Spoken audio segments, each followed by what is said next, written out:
Okay, so what you're about to watch is a collection of videos from my paid program, the Ad Creative Masterclass, that I'll be making available entirely for free here on my YouTube channel. I think in total it's about 3 hours worth of course content that I'm making available for free.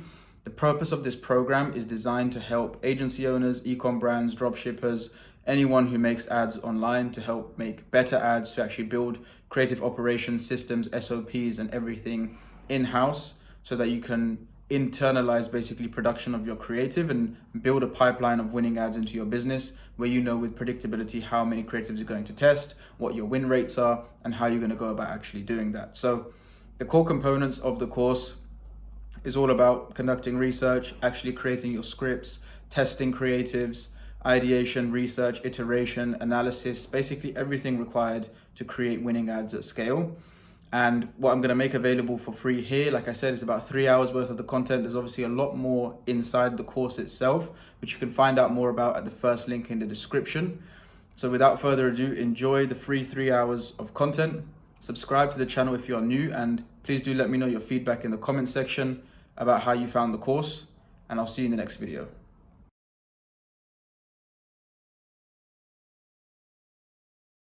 All right, welcome to the first module in this program. By far, in my opinion, the most important module as well. And we'll be kicking off with everything to do with research and going through in depth into the research process that I use and have used across more than 100 different clients, working with brands in all types of verticals in an efficient manner, whilst getting all of the data that we need up front so that we are able to execute scripts at a high level, which have a very high likelihood of conversion. So, customer avatar research. This is foundational, and dare I say even basic, which is why 99% of marketers fail at it. They would prefer it to be complex so they can look like they're doing more work or figuring out some kind of secret formula, which is just simply not the case. And if you analyze the best performing campaigns, the ads that scale the highest, there's usually something unique about them that is more so than just the format of the ad. Is it a VSL? Is it a UGC? Is it a static ad or something like that?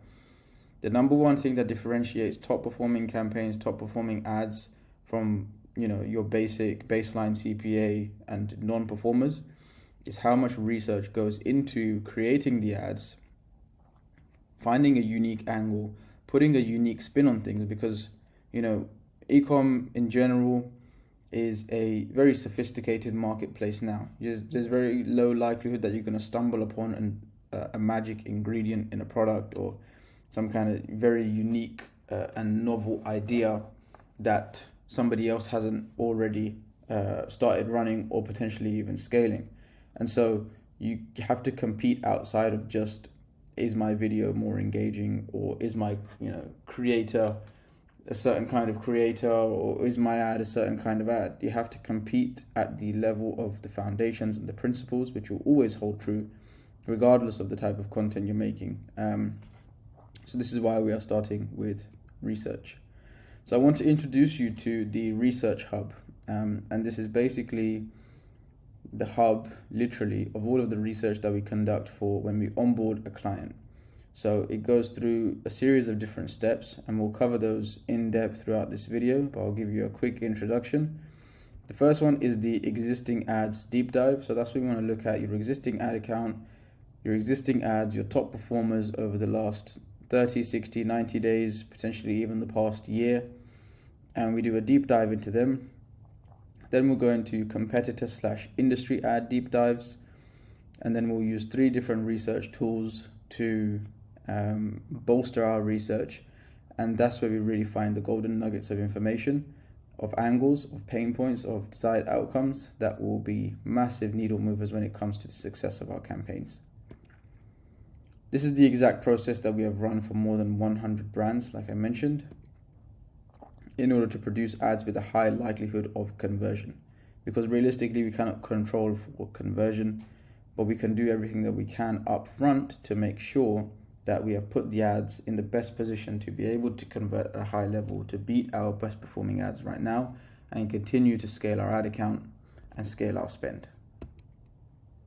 A wise man once said, "Give me 6 hours to chop down a tree, and I will spend the first 4 sharpening the axe." This quote literally sums up the research process when it comes to creating ad creatives. I see far too many brands, far too many agencies.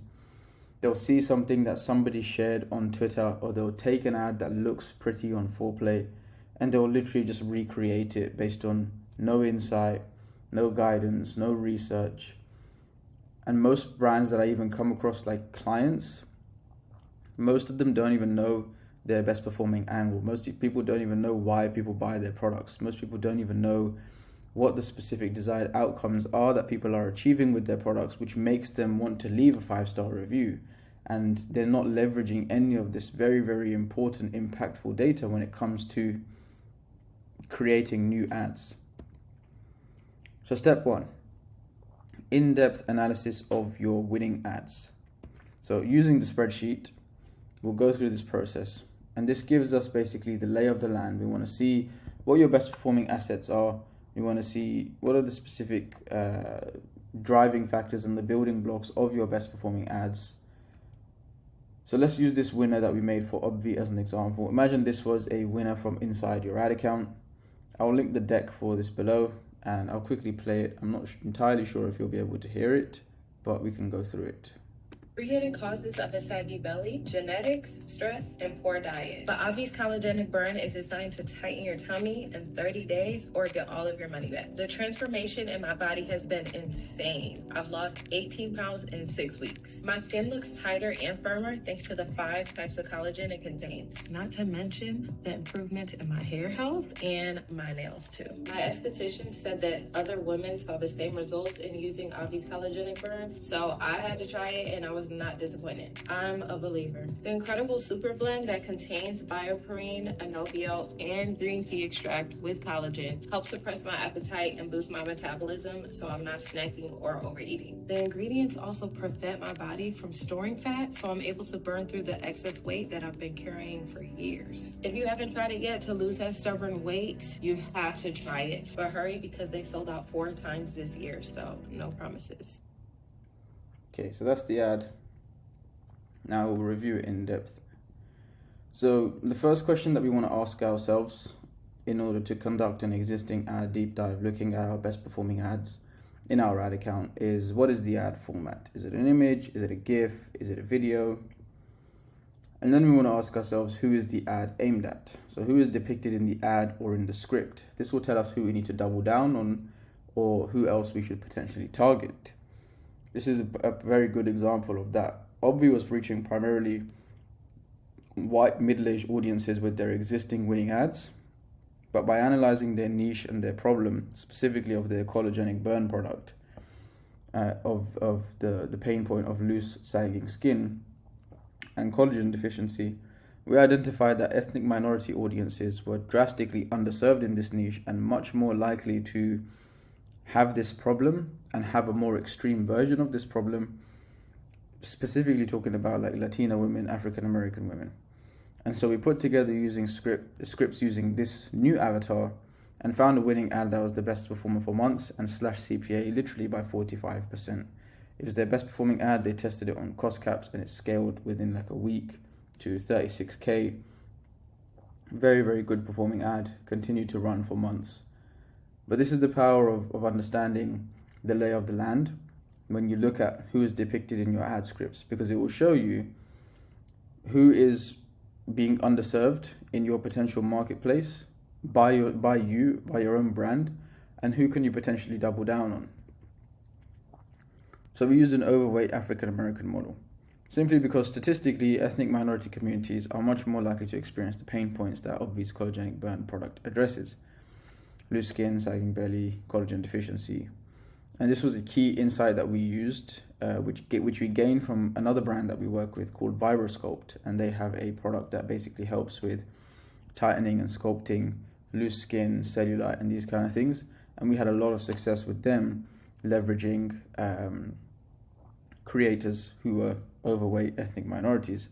And so we simply took that insight, applied it here by looking at the kind of matrix of creators that Obvi was using, and realized this market was drastically underserved, so we quickly jumped on the opportunity. Third question you want to ask yourself is the script written in the first, second, or third person? This will give you a good understanding of new things that you can try when it comes to positioning and framing and the narrative of your scripts. But also, a lot of brands, again, don't even do this process. And so sometimes you'll find that your best performing ad is written in a certain style, but then none of the other ads that you've been creating or producing are actually following that same style. So you're not actually doubling down. So this is kind of a good way of visualizing and putting that key information in front of you so that you're then able to understand exactly which formats, which style of copy, which narrative, which framing works best for you. What is the pain point mentioned in the ad? So for this ad, it was saggy belly primarily, but there's some other pain points that we could potentially target, and this is a question that you need to ask yourself as well. You know, for example, with this kind of avatar, just based on my experience, I know that this like sagging arm effect thing, again, is a big symptom of collagen deficiency, and this obviously cellulite and kind of like saggy leg thing is another big symptom. And again, they had no ads targeting these pain points, so this is a great opportunity for us to then diversify the pain points that we're targeting and continuously find ways to improve our ad performance.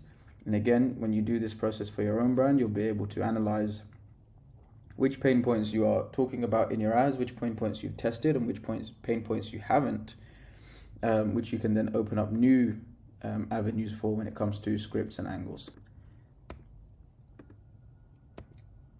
Does the ad create a common enemy? This is a really good question that we ask ourselves when we're analyzing existing ads and even like industry/competitor ads, because common enemies are a great way of putting yourself and your brand on the side of the consumer as opposed to being like across the table from them as the brand. So for example, a good common enemy is like targeting big pharma, is targeting the big coffee companies, is targeting what else? Is targeting, you know, other types of kind of existing institutions or infrastructures that you can basically position your ads to be as like preventing the oppressor from you know, targeting the customer. It's a very, very good way of positioning your ads. So we just want to ask ourselves that question to see if there's an opportunity to then potentially create a common enemy in the next batch of scripts that we make if we haven't been doing it already. Does the ad mention any failed solutions? The use of failed solutions is extremely powerful and something that you see time and time again in the ads that myself and my team make. We basically use these to dismiss any other possible solution to the problem and position our product as the only viable option, usually on the basis of either cost. So for example, ongoing visits to a chiropractor cost hundreds of dollars a month versus this neck pain or neck stretching device is a $150 one-time expense. Speed, so following a 16-week training program and a diet versus taking this pill once a day. Convenience, can't drive to and from the spa every day, having an ice bath at home is a lifesaver. Temporary fix, so using framing like, you know, a certain failed solution is like a band-aid over a gaping wound, so it's not going to treat the root cause of the problem, but our product does. So again, which are the failed solutions, if any, mentioned in your ad creatives, your existing ad creatives that is, and how can we leverage those better in the next batch of ads that we make? Next up, we want to look at awareness levels. This is a fairly basic kind of understanding. So as marketers, we should know this coming into this program. But essentially, it's basically the 5 stages of awareness. So you have people who are completely unaware. They aren't aware of their desire to need to solve any problem, or they won't honestly admit it. Then you've got problem aware. So they know they have a problem to solve, but aren't aware of any specific solutions. Then you've got people who are solution aware. They know there is a solution to their problem, but they don't know of any specific products to solve it. Product aware, they know your product exists, but aren't completely aware of all that it does, or aren't convinced how well it does it. And then you've got most aware, they know of your product and what it does, but haven't got around to purchasing it yet. So you look at this kind of like top of funnel to bottom of funnel as well. Like unaware, for example, could be like in the UK, we had this big thing of like PPI loans. which is payment protection insurance. And a lot of people were missold payment protection insurance and they didn't know that they had paid for it. And so there was a big legal kind of offer that ran. There was ads pretty much everywhere of like, no win, no fee, we'll get you X amount based on the PPI that you were missold. So that's like a completely unaware customer.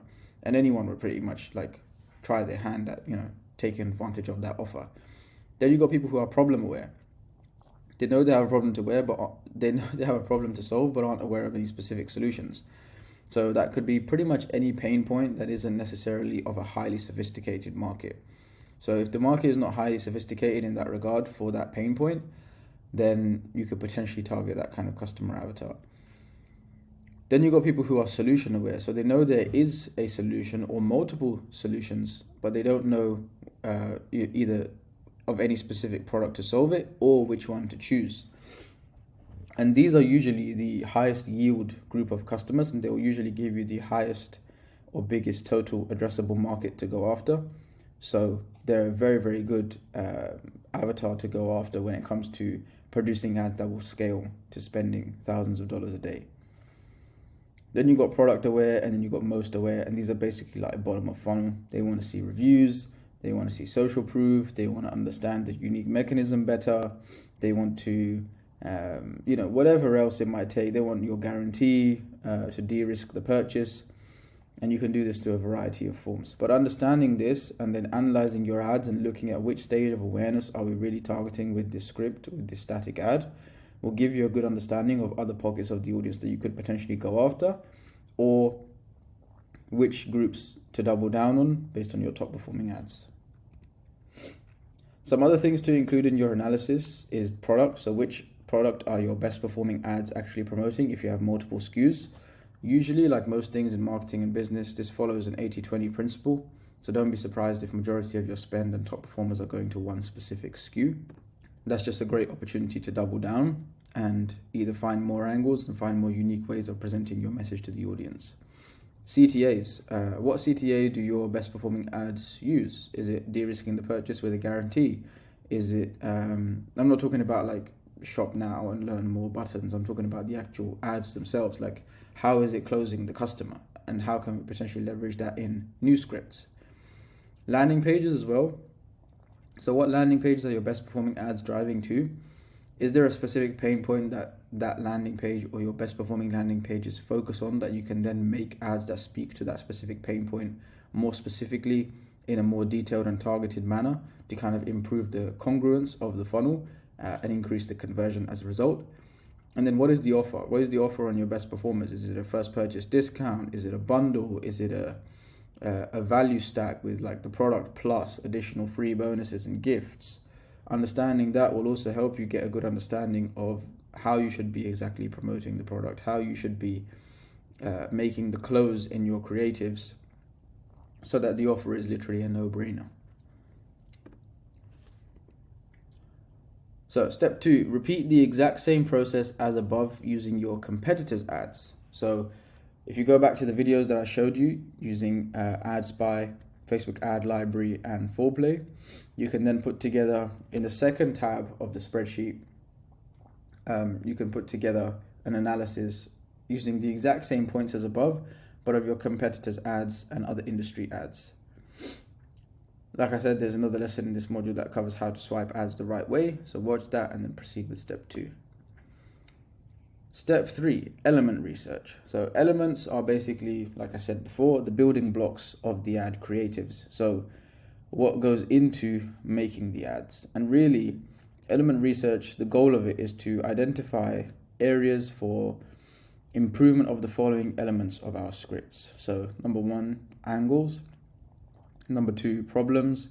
Number 3, failed solutions. Number 4, symptoms of the problem. Number 5, hook ideas. Number 6, lead ideas. So angles, just generally speaking, broadly speaking, is the angle that you take when it comes to selling a product. So for example, I have this desk timer. Now this could also be sold as a desk timer to busy professionals. It could be sold as a desk timer to entrepreneurs. It could be sold as a timer for busy housewives who want to who are cooking and want to track or monitor how much time it takes in order for them to cook, or just set a timer. So there's quite a few different angles that we can take when it comes to selling a product like this. And that's the same kind of thing. You want to analyze your product, you want to analyze the problem that your product solves, and see if there are any other problems that you can position it to solve. So similar to how I showed before with the example of Obvi, we were targeting people with a saggy belly. We could also target people with saggy arms, saggy thighs, wrinkles and fine lines, targeting an older persona, etc. And that kind of feeds into problems as well. Failed solutions. So the best part about this research when you look at failed solutions is that it allows you to identify, by customers and your market's own admissions, other things that they have tried to solve the same problem. And if you can find data on these different failed solutions that is statistically significant enough, you will be able to make ads that resonate with your audience, because basically it will get people to say, yes, that's me, I tried X, Y, and Z, and it didn't work for me. So this, I'm much more willing to give a go. 4, symptoms of the problem. So what are the real rationalized manifestations of the problem in their lives? Not just the saggy belly, but the fact that, it will make her insecure when it comes to buying new clothes. It will make her insecure when it comes to going out with friends. It will make her insecure to eat before she goes out. Obviously, the desire of her partner might diminish as a result. These are the real life problems or symptoms as a result of the problem. And 5 and 6, hook and lead ideas. Analyzing the data that I'll show you in a second will give you a very good understanding of how to write better hooks and how to write better leads for your ads. So in order to achieve this, we use the following tools: Google, Reddit, PubMed, and then I've put any niche relevant platform. So you can run through the same process that I'll show you on Google, Reddit, and PubMed, but you can do it for any niche relevant platforms that are maybe more relevant to your product. Like, for example, if you sell a baby product, then you might want to find some mums forums. If you sell like gym supplements, you might want to find some like Stead Head forums. If you sell biohacking products, same, you might want to read, Dave Asprey's blog or something like that, and find contributions from people like these to these platforms, but you can then run through this same process and analyze the content of them to find more data to leverage in your ads. So Google research. Why do we use Google in order to find angle ideas? Google is a search engine, and so it ranks results based on popularity, clicks, and traffic. And so the higher up a search result, the more popular it is. And so the content inside that resonates with more people, meaning the nuggets that you take from that you apply to your ads. When you think about the amount of impressions that an ad is going to serve, is going to resonate with more of the people, increasing your TAM, your target addressable market, meaning that you have more potential for scalability in the data that you find using Google, for example. Basically means if you search the right things, you'll find absolute gold mines of data that you can weaponize for your ad content. You can use it to find every single element of your ad. So when we use Google, when we use the spreadsheet according to Google, we basically post a link to any article, post, or page that we find, the headline, the link, the name of the article, the link, the headline, and then the most marketable quotes and things we can use in our ads. So what are the most marketable quotes that we can take from this that will allow us to find, that will allow us to improve the quality of our ads and improve the quality of our message? I'll show you an example in the next slide. So this, for example, literally took me 5 minutes. But if you look at most mushroom coffee brands, they don't even leverage this, which is very, very surprising to me. I've worked with a lot of the big ones, Rise, Everyday Dose, and those kind. And if you look at Mudwater, even Space Goods, none of them mention this, and none of them take this kind of unique mechanism approach to the problem that they solve, when a lot of them actually do a good job of creating a common enemy out of coffee and replacing it with mushroom and adaptogens and all these kind of things. But by doing a simple Google search, all I typed in was bloating caused by coffee, and the first result gives us a perfectly concise explanation of the unique mechanism of the problem, which in this case is why and exactly how coffee causes bloating in terms of the biological mechanisms and the processes it triggers inside the body. So this search result tells us that caffeine stimulates gastrin release and gastric acid secretion, which can lead to acid reflux and heartburn. A 2001 study found that coffee causes the stomach to enlarge more than the same quantity of water, which may result in a feeling of fullness or bloat. So then you look at this and you can think, bloody hell, like when it comes to, you can literally leverage this as just a lead in your ad. You can start with like a male authoritative voice and just go straight. A 2001 study found that coffee causes blah, blah, blah, and then bang, introduce your product after that. I think I've got down the next slide actually. Yeah, so how can we use this piece of research? We could get a creator to film a TikTok style green screen of them pointing to the piece of research with key bits highlighted and reacting to it, or turning viewers' attention to it by simply just like pointing up, and we can overlay the TikTok text to speech voice and be like, did you know that coffee causes bloating, or something like that.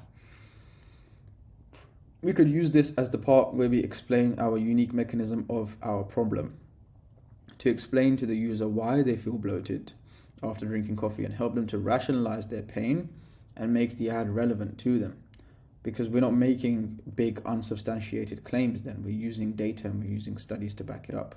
And you can go through the top, I would say like 15 to 20 articles and conduct this process, and then go back to your spreadsheet, fill it all out, and then you'll end up with a very, very good weaponized arsenal of data that you can deploy into your ads. The third one, like I said before, is we could use an AI generated authoritative / doctor sounding voice to start a script like this as the lead, and then take the expert approach to explaining the problem and then positioning our product as the solution. Repeat this process going through the top 15 to 20 articles and search results you can find for each search term, and aggregate your data and findings into the Google Research tab of the Research Hub spreadsheet. Think of search terms around potential hook ideas, lead ideas. So lead ideas you can find by finding articles, blog posts, news columns written by individuals, or contributions to forums as well, who speak of a problem and their experience with solving it, or trying to solve it, or failing to solve it with other potential solutions. Hook ideas you can find simply by reading the headlines of a lot of articles, a lot of posts, because that will give you a pretty good understanding of like types of hooks that you can leverage, and you can literally sometimes just rip headlines and leverage them as your hooks if they're written well enough. Desired outcomes. So find articles that talk about people's experiences with problems and find their specific desired outcomes which they mention. So what is it that they are trying to achieve as a result of solving this problem? When people are venting and they're frustrated and they're posting these kind of things online, or there's articles like this, usually there's tons of nuggets about the core desire, the core thing that people want to solve and achieve as a result of solving this problem. And most of the time it's not what is on the surface. It's usually something that goes a lot deeper and is a lot more intrinsic to their being, basically. Pain points. What are the pain points mentioned in these articles and posts that you can find that you can leverage in your ad scripts? Aggregate all of this data when it comes to your most marketable quotes and things we can use in our ads, and then we'll go through the next stage, which is Reddit research. So Reddit, in order to find, why would you use Reddit in order to find angles and ideas? Reddit and other forums, I would say, like if you run a offer that has, targeting moms or targeting, like I said, gym people, we can find these niche forums that have a lot of traffic, like bodybuilding.com and Mumsnet and all these kind of things. If you have a pest control offer, I'm sure you can find something to do with pest control, some kind of blog where people go and vent and share ideas. But Reddit is an absolute goldmine because you have real people sharing real stories anonymously. And whenever people are sharing things anonymously, they will share way more than when you know who they are and what their face looks like. That's why, for example, in Christianity, when people do confessions, they do it from behind a screen where the priest can't see their face, because it removes the guilt. It makes them more willing to part with or impart information onto the other person. Similar concept in Reddit as well. Most people don't have their real face or name, and so they are able to say a lot more and confess a lot more about their problems and about their desires on the platform.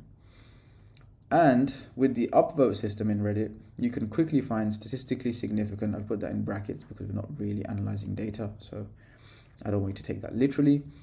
Data points to leverage in your ads, because the more people upvote a story, upvote a post, or somebody venting or somebody sharing their experience, the easier it is for you as a marketer to assume that is something that is something that is shared by a lot of your market and the people that you want to target, and so the content inside it becomes easier for you to make resonate with people. So here's an example of Reddit research. We stuck with the theme of the mushroom coffee product just for the purpose of this. You can do this for pretty much every product, that's why I'm teaching you it. So again, I just searched bloating caused by coffee, and I used the upvote filter to find the most upvoted posts inside this. So this was in the subreddit r/2x chromosomes. You can also look in subreddits related to specific problems. So like there might be an r/IBS, an r/pest control, an r/weight loss, an r/neuropathy, whatever else it might be. And use the upvote filter to find the most upvoted results, which indicates more of a TAM for a potential angle or script, which is what I mentioned before. And then read through the posts, highlighting and noting down key excerpts in your Research Hub spreadsheet. And again, for Reddit, we follow a similar structure. Screenshot of the post, the link, the headline, the most marketable quotes, and the things we can use in our ads. Aggregating all of this information into this tab of the spreadsheet.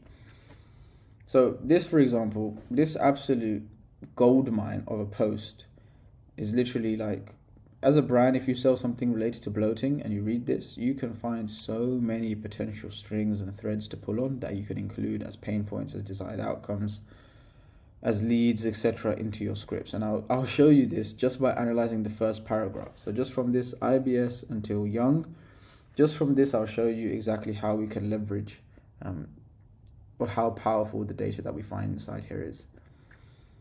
So the first line that I've got underlined is I wake up bloated and I go to bed bloated. Now, you can use this as a hook to overlay an image onto like a blurred background, an image of a bloated stomach, and then text overlaid onto the screen using the TikTok text-to-speech or AI-generated voiceover or creator-generated voiceover. I wake up bloated and go to bed bloated every single day. Or I used to wake up bloated and go to bed bloated every single day until I found this. Simple hook idea that you can find from this. This will also be a point other people who suffer with the same problem will resonate with, so we can use it to explain the problem, the negative feelings and emotions associated with the problem, to inspire a desire to act now. So we might say something in our script that is along the lines of, when we're talking about introducing the problem or agitating the problem or explaining the symptoms of the problem, I wake up bloated and I go to bed bloated is a really good line that we can use to resonate with a lot of other people. Next, I can't go out because I can't really wear pants other than sweats, and even those get uncomfortable despite going up 2 sizes just to accommodate for the bloating. So hooks, I was going to clear out all my good clothes because of IBS until I found this. I can't even go out anymore due to my IBS, like a sad voice. My IBS made me go up 2 dress sizes to accommodate for my bloated stomach. Or my bloated stomach made me go up 2 dress sizes until I found this. Tons of ideas have come to mind. So the fact that she's now unable to go out wearing nothing other than sweats, wearing nothing other than sweats means she's unable to enjoy family functions outside, dinner with friends, dates, all of which become a problem and all of which we can use as threads to pull on when it comes in our script to agitate the problem. We can also use this as a testimonial clip in the middle of a creative, so you'll see later on in the formulas of the content and script framework that I show you, but you can use this as like a face-to-camera talking head, and they could be like, I literally couldn't even go out wearing anything other than sweats, and this product has helped me achieve X, Y, Z. That's just line 2. That's just 2 lines, sorry. Third, I feel like I constantly look pregnant. That's such a banger hook. I've used this for one of our bloating product clients called Unbloat in the past, and it was one of our best performing hooks. And the hook was, my mother-in-law thought I was pregnant because of my bloating. And then you can use other things like how I aborted my bloat baby in less than 2 weeks. And then it's like, everybody thought I was pregnant when I was bloated until I found this. All these different pain points that you can leverage. And trust me, somebody who's not pregnant and not trying to get pregnant does not want to look pregnant. And so it's a very good piece of content to leverage in your hook. And also we can play on this as part of agitating our prospects, because people who suffer the same problem usually have similar experiences. And this will get the prospect to resonate with the person in the ad and say, that's me, I've had this experience. Somebody thought I was pregnant as a result of being bloated. It will bring their guard down and make them more open to consuming our message and entertaining the possibility of consuming our product. All of these insights were just from the first paragraph of the post. And there's probably a ton more that I could have took from that. This is the power of highly effective research. This is why this is the longest, or probably going to be the longest module inside this course, because it informs everything. It's a trickle-down effect. It's like most things in life. Inputs equal outputs. Garbage in, garbage out. And so if you are not putting in high-quality inputs and high-quality research, then you're going to have a very tough time making ads that resonate with your audience and will be considered the outliers that will actually drive performance and outscale your competition. Next up, we've got PubMed. PubMed is a free resource supporting the research and retrieval of biomedical and life sciences literature with the aim of improving health both globally and personally. If you are in health or supplements, this is an absolute goldmine. This is credible, reputable research that you can leverage for your ads. And the format that we follow here in terms of the spreadsheet is you have the study, you have the name of the study, the link to the study, the methodology, the most marketable quotes and findings. And I would even go as far as to add another column in this to the names of the researchers, because you can position them as authorities in your scripts. So when you think of authority and credibility over the consumer mind, scientific research is probably up there with some of the most believable and trusted discourse on most topics, which is why big corporate brands seek the approval or endorsement of the scientific community to endorse their products. So examples include dentist recommended toothpaste. Breakfast is the most important meal of the day. A flat out lie perpetuated by the big cereal companies to keep you buying cereal. And they use doctors and recommendations from doctors in order to basically convince you of this. Something being one of your 5 a day. I don't know if you're familiar with the concept of 5 a day, but it's basically like 5 fruit/veg portions a day. And there was an entire drink that was built upon this. It was called 5 Alive. And it was literally like all of your 5 a day in a drink. And it did millions, tens of millions of pounds in sales in the UK. There's so many examples of this. Even the whole COVID thing, like they forced it down our throats by the approval and endorsement of bought and paid for scientists. Okay, so an example here, when I was looking at doing PubMed research for one of our clients, is the effects of hydrolyzed collagen supplementation on skin aging. So this goes back to Obvi, and there's other collagen brands that I've worked with as well. A systematic review and meta-analysis. So what do we find from this? Before we get into that, how do you use PubMed for research and what can it be used for specifically? The main thing I like to use it for is to assess the effectiveness of the hero ingredient or unique mechanism of our product when it comes to cold hard research. So example, collagen supplementation. And to find the below, all I searched in the search bar on PubMed was the words collagen supplementation, and it gave me a goldmine. We could use this in so many different ways for the clients that we work with, such as the script could be with the hook of what does the science say about Obvi's collagenic burn or Obvi's super collagen product. Authority-driven male voice explaining the meta-analysis study. Green screen hooks pointing to the highlighted findings and conclusions parts. We could stack different studies on top of each other in one script to show findings from multiple studies, back up our claims. The possibilities really open up as a result of some clever research.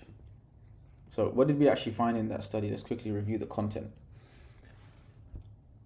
the main thing that I've got highlighted, which is again on the topic of most marketable quotes and findings, in the meta-analysis, a grouped analysis of studies showed favorable results of hydrolyzed collagen supplementation compared with a placebo in terms of skin hydration, elasticity, and wrinkles. The findings of improved hydration and elasticity were also confirmed in the subgroup meta-analysis. This was a study conducted of 1,125 participants, aged between 20 and 75 years old, and 95% of them were women. So if you want to sell a collagen product to women, and you want to convince them that it's going to help them get rid of wrinkles, fine lines, and the effects of aging, studies like this is literally like money handed to you on a silver platter. Like it could not be easier as a result of finding the best research out there using free platforms like PubMed. And you can do this for every product, for every SKU, for every mechanism. Think about your product. Think about what scientific data could support it. It doesn't have to always be a supplement with ingredients. It could be other things. It could be exercise styles. It could be red light therapy. It could be vibrational therapy. All these different kind of things that could be potentially linked to health or even outside of health. For example, I've seen a brand going viral recently that sells phone cases that protect against EMFs. So you could target males, find research on the effects of EMS on things like sperm count and fertility, because most people keep their phones in their pockets, and then position the product as a solution to that problem by leveraging credible research behind it. Use that in your creatives and use that in your landing pages, and that's literally a golden ticket. Aggregate all of your data into the Research Hub spreadsheet. You now have enough ammunition to create unlimited ads. In the next video in this module, we'll go through a live example of me doing research for a random product that I pick, and I'll show you exactly how easy and simple this process is and how highly effective it is. Like honestly, once we implemented this into our agency, our hit rate in terms of ads went from like relatively low to like 20% all the way up to like 40 to 50% of the ads that we produce are now like bona fide bangers. So that wraps it up. If you have any questions, drop them in the school community. Look out for the next video in this module, which is the live example of me conducting this kind of research. Hope you enjoyed it. Hope it was impactful and insightful. Before you proceed into the next modules of this course, have your team, your creative strategists, copywriters, or yourself as a founder CMO do this, because it will be very impactful for the quality of your ads moving forward.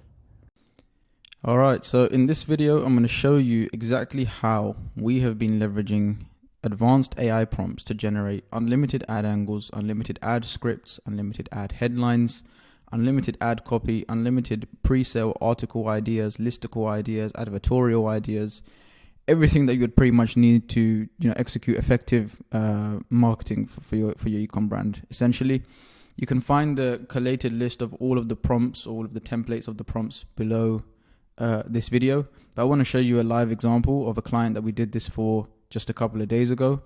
So we signed up Rise Superfoods. If you are big in the D2C space, then you probably have heard of them.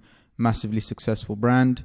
And we used AI to generate pretty much all of the briefs and the scripts and the ideas that we came up with for their ad creatives.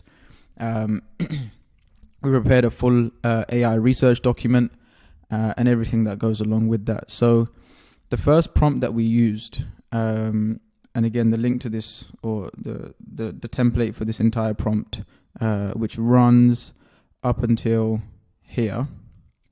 So this is the full prompt. So make a list of common things that customers like or don't like about this product. And then we include a link to the product. Every time I did it without the link, it wouldn't give me accurate responses, even though I would paste all the reviews below. You should include things that repeat over and over again in the reviews. Write the ones that repeat the most first. Next to every bullet, write down how many times the sentiment repeats in the reviews. Choose between very common, moderately common, and not common. You should divide the list into 7 categories, and each category should contain at least 5 bullets. So very specific what we're asking it to do. And then the categories are the pain points / problems, the desired outcomes, the purchase prompts, the unique value propositions, the feature/benefits, the uncertainty and perceived risk, and objections. So pretty much everything that you would need to take a customer from essentially unaware about you to potentially converting.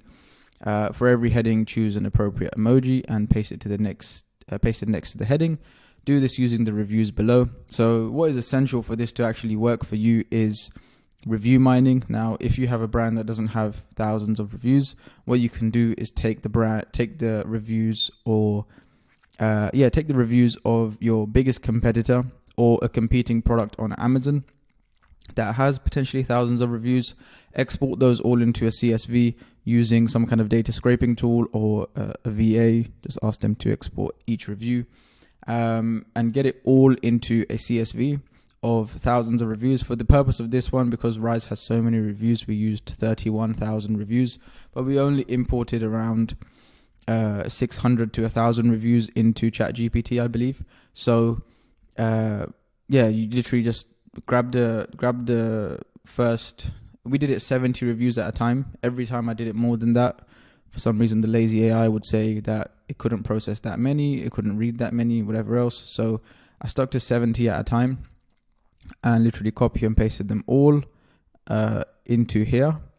And then what it would spit out was very, very interesting, because this gives us a lot of data that we can then leverage when it comes to the actual ad scripts we're going to create.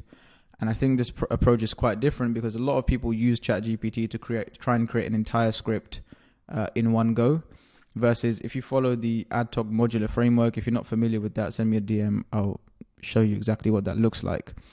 What we can do is use GPT to create mini chunks of the script that we can then edit and put together to create the final script. This way it works a lot better. It's a lot less complex in terms of the task that you're actually giving the AI to do, because you're just asking it for one element of the entire creative as opposed to the whole thing.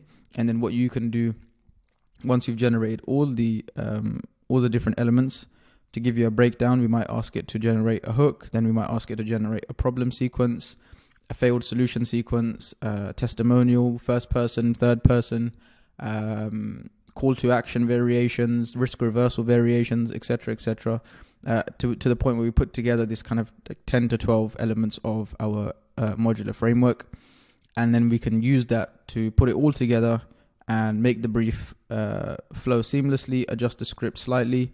But you can see now, like, based on just this, what this has spat out, we can get some pretty interesting findings.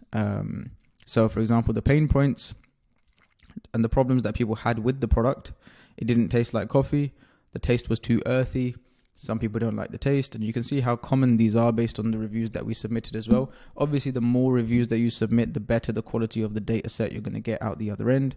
It wasn't cost effective. Some customers experienced no benefits at all. And then what were the desired outcomes? So what was the reason that people actually came to purchase this product?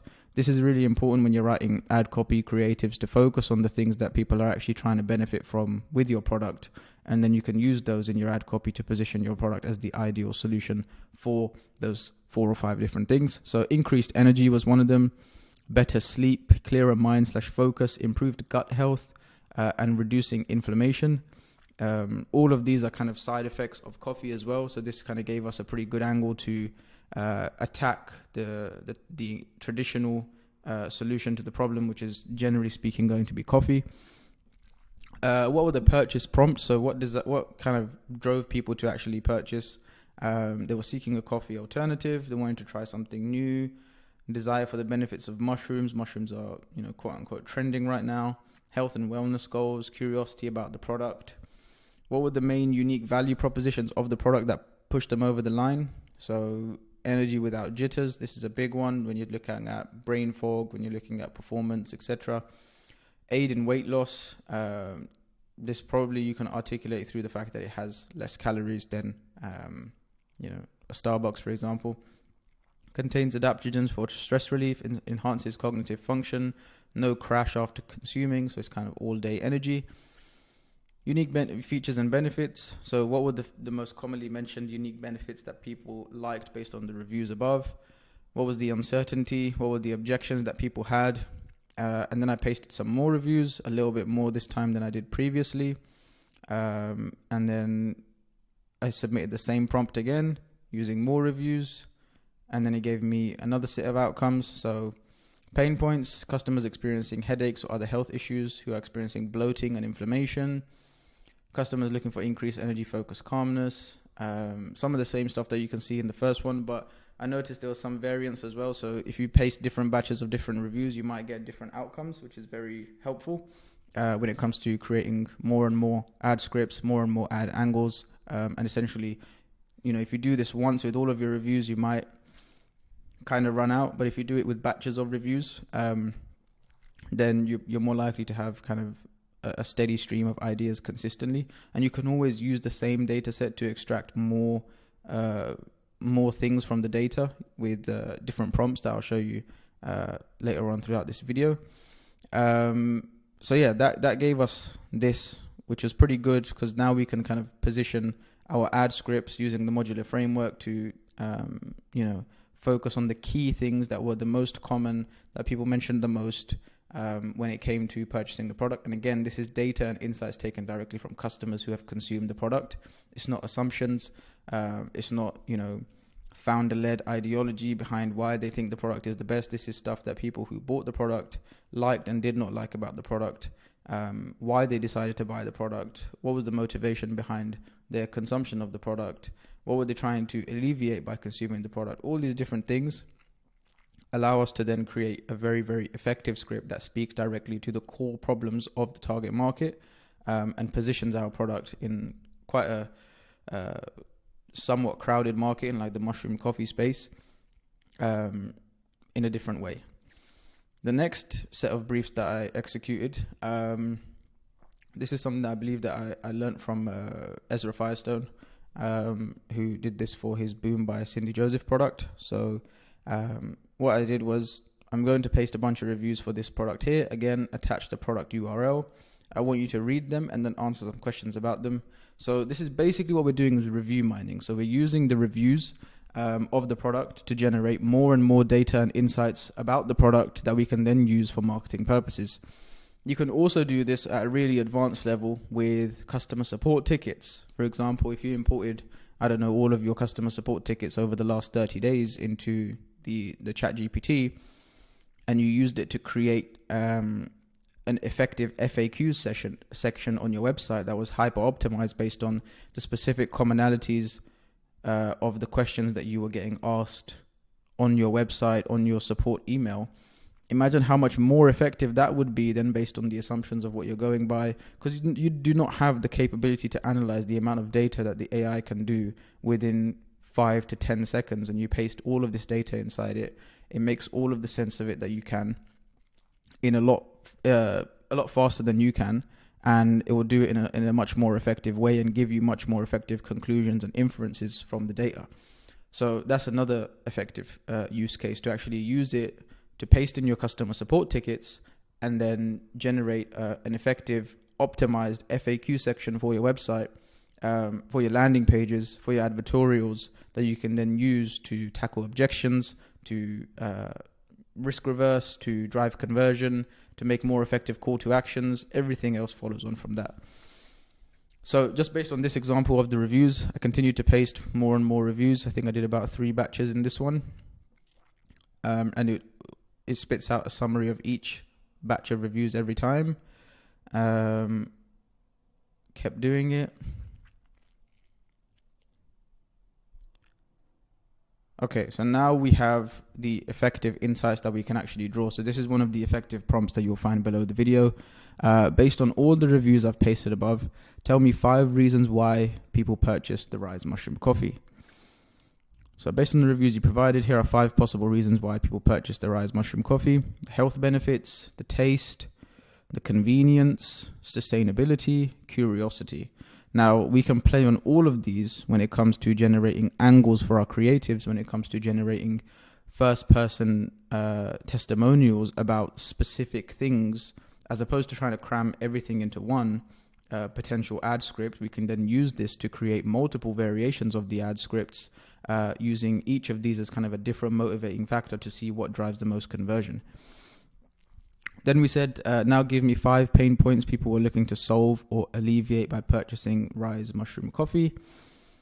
And again, lack of energy. Many people mention feeling sluggish or low on energy before trying Rise Mushroom Coffee. Bang, you've got an angle right there.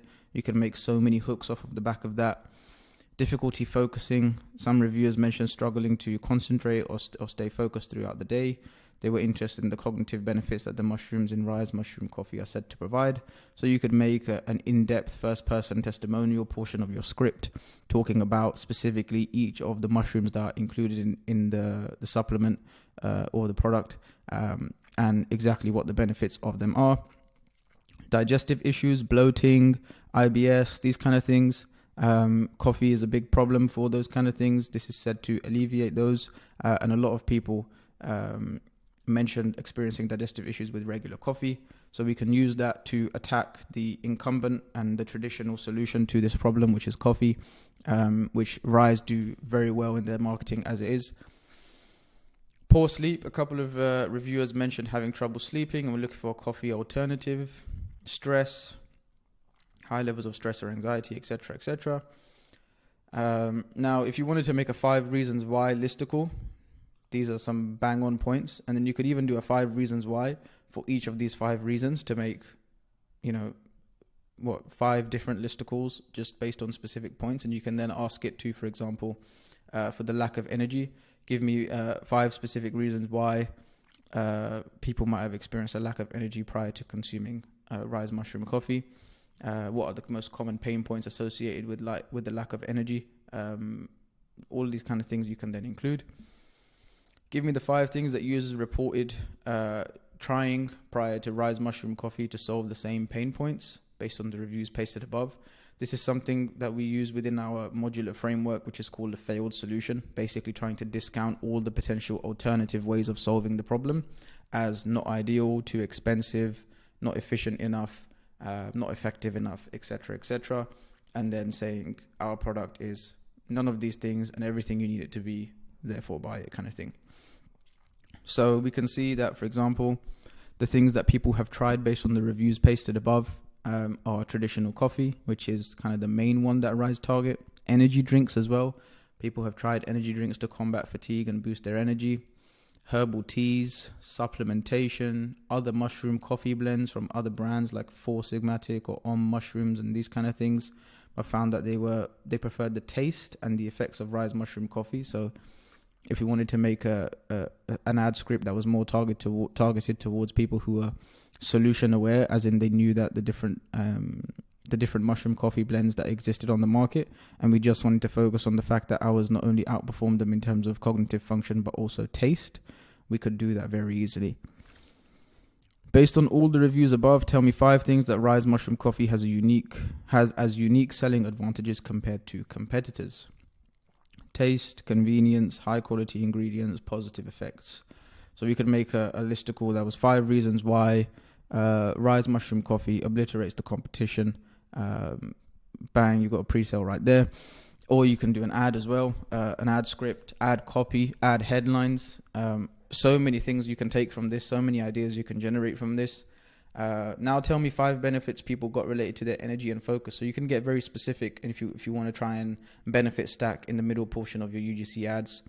Based on the reviews pasted above, here are the 5 benefits people reported related to their energy and focus after purchasing Rise Mushroom Coffee. Increased mental clarity and focus, improved energy levels without jitters or crashes, enhanced ability to concentrate for long periods of time, boosted productivity and motivation, reduced brain fog and improved cognitive function.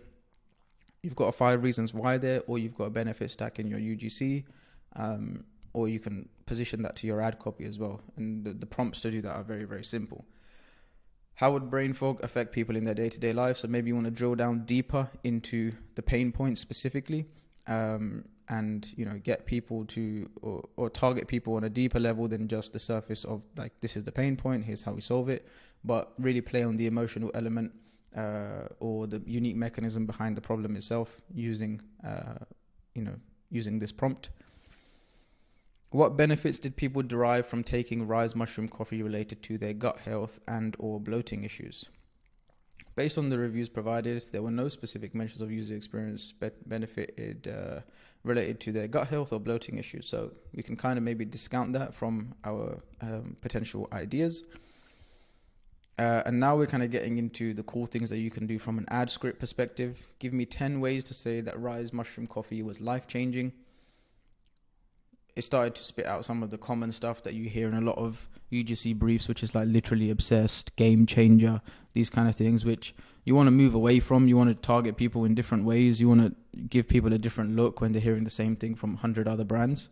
So I redid the prompt rewrite this basically without using the words game changing or life changing or obsessed. I've completely transformed my morning routine. I've noticed a significant improvement in my mental clarity and focus. I don't know how I ever lived without it. So now we're kind of building up to the call to action portion of the video you can think of. It's helped me kick my caffeine addiction. It's made my mornings feel like a peaceful ritual for the more spiritual types. What else? My energy levels have skyrocketed since starting to drink it. And then what I asked it to do was write a first-person narrative testimonial about Rise Mushroom Coffee based on all of the analysis above. It should read to be 15 seconds long and be in simple English that a regular American could understand and relate to. You can chop and change that for like a 5th grade reading level.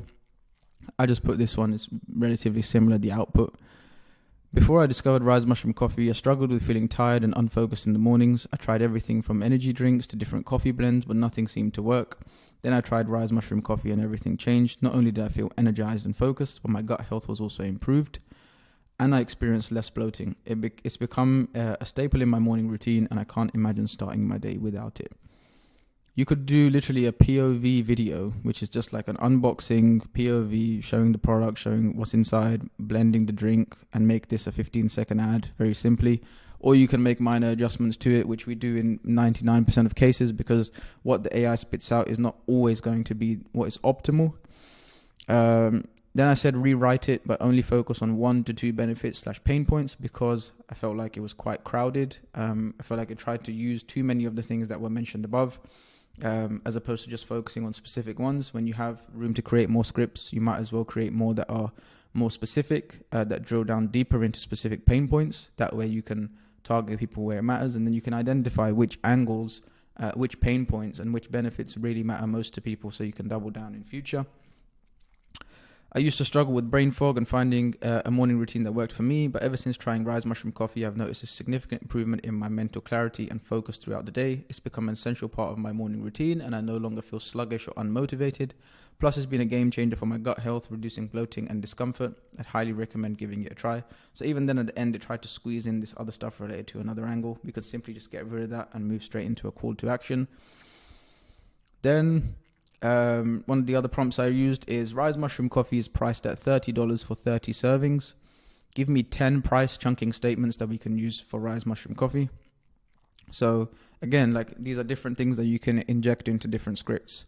You can try Rise Mushroom Coffee for just $1 per serving. For just $30, you can enjoy the benefits of Rise Mushroom Coffee for a whole month. At only $1 per cup, Rise Mushroom Coffee is an affordable way to boost your energy and focus. These are still slightly too formal. You can very easily just copy and paste them out of this and make them more informal, more conversational. For the cost of a daily cup of coffee, you can switch to Rise Mushroom Coffee and reap additional health benefits. Probably get rid of that one. Get rid of this number 5 as well. Number 6, get 30 servings of delicious and healthy coffee for just $30. Yeah, basic.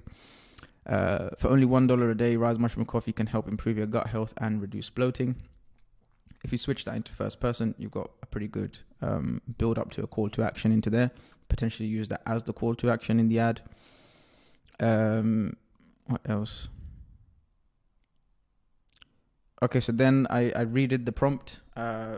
Same thing, but this time at the end, I just added, while mentioning the savings you can make compared to having Starbucks every day. So for the cost of just over 1 week's worth of Starbucks, you can get a month's supply of Rise Mushroom Coffee.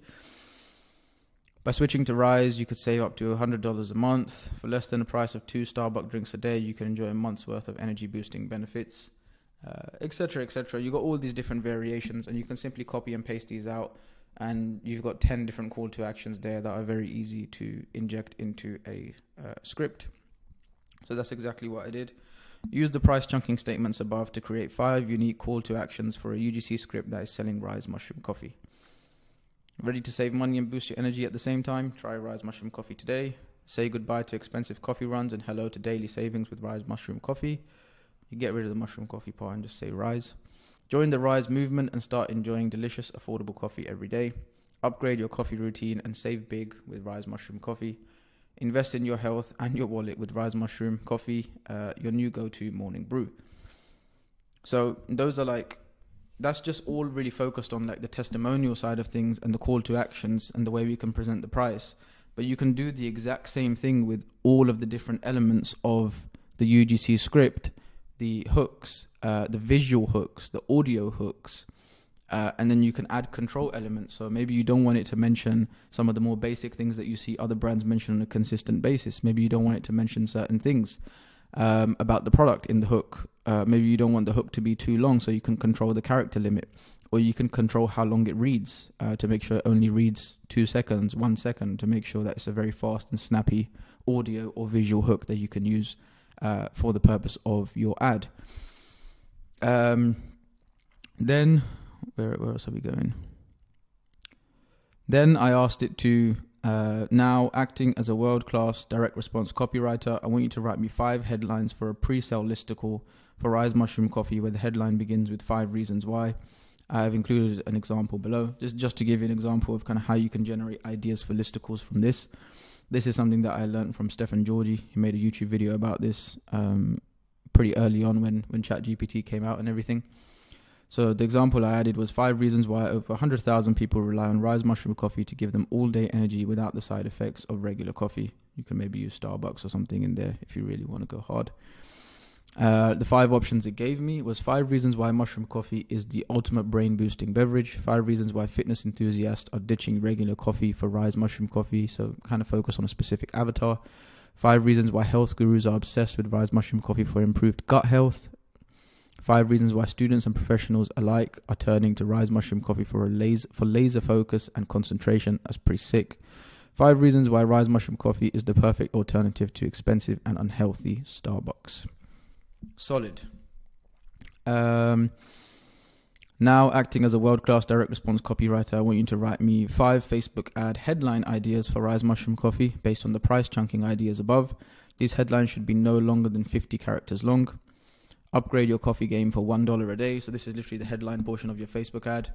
$1 a serving for all-day focus. You could do this for every single pain point, by the way. $1 a serving for improved gut health. $1 a day serving for laser-like concentration, etc., etc. You get the point. Skip Starbucks and save big. 30 days for 30 days of energy. Really good one.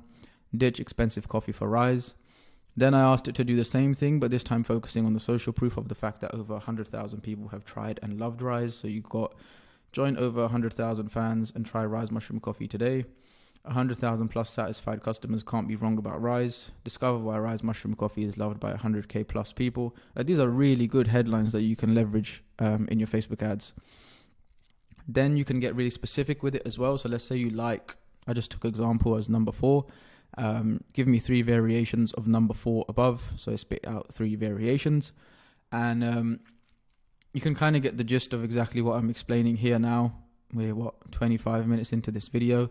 But this has become like an idea engine for us. Like when we onboard a client, the first thing that we'll do now is extract all of their reviews. And if they'll allow us to, their customer support tickets as well, where we can then drill down to the real nitty gritty of the reasons why people purchased their product, what benefits they derived of the product, what they liked, what they didn't like, and then we can leverage that to create scripts using the prompts that I showed you, controlling for specific elements like verbiage, like length of the characters, like length of how long it reads, because if your ad is too long, you're gonna have a harder time converting people, especially if it's UGC. Maybe if you're making something like a VSL, then you can go longer. But like if you're trying to make a UGC video, have to control the different elements, because otherwise it will just write paragraphs and paragraphs. And you can kind of use that as sometimes, but to make your life easier, you definitely want to control for the time length, that the duration, that it would take to read the script. But yeah, that pretty much wraps up the video. So below the video, you'll be able to find all of the advanced prompts, the exact process that I went through from step one right the way through to the end of, like, you know, step one of being how we export and import all the reviews and make sure that we give the AI enough data, etc. But yeah, below that, you'll find a calendar to book a call with my team to see if it would be a good fit to create your ad creatives using not only this process, but also a bunch of proprietary stuff that we've developed in-house over working with, at this point, over 65 brands, 8 and 9-figure brands, producing more than 100 ad creatives for them on a monthly basis, static images, videos, UGC, GIFs, animations, you name it, we can do it. So if you're interested in having us do that for you, go ahead and book a call, and we'll see if we're a good fit, and then we'll take things from there. And yeah, if you like this video, please try and get this tweet to reach as many people as possible, and I'll see you soon.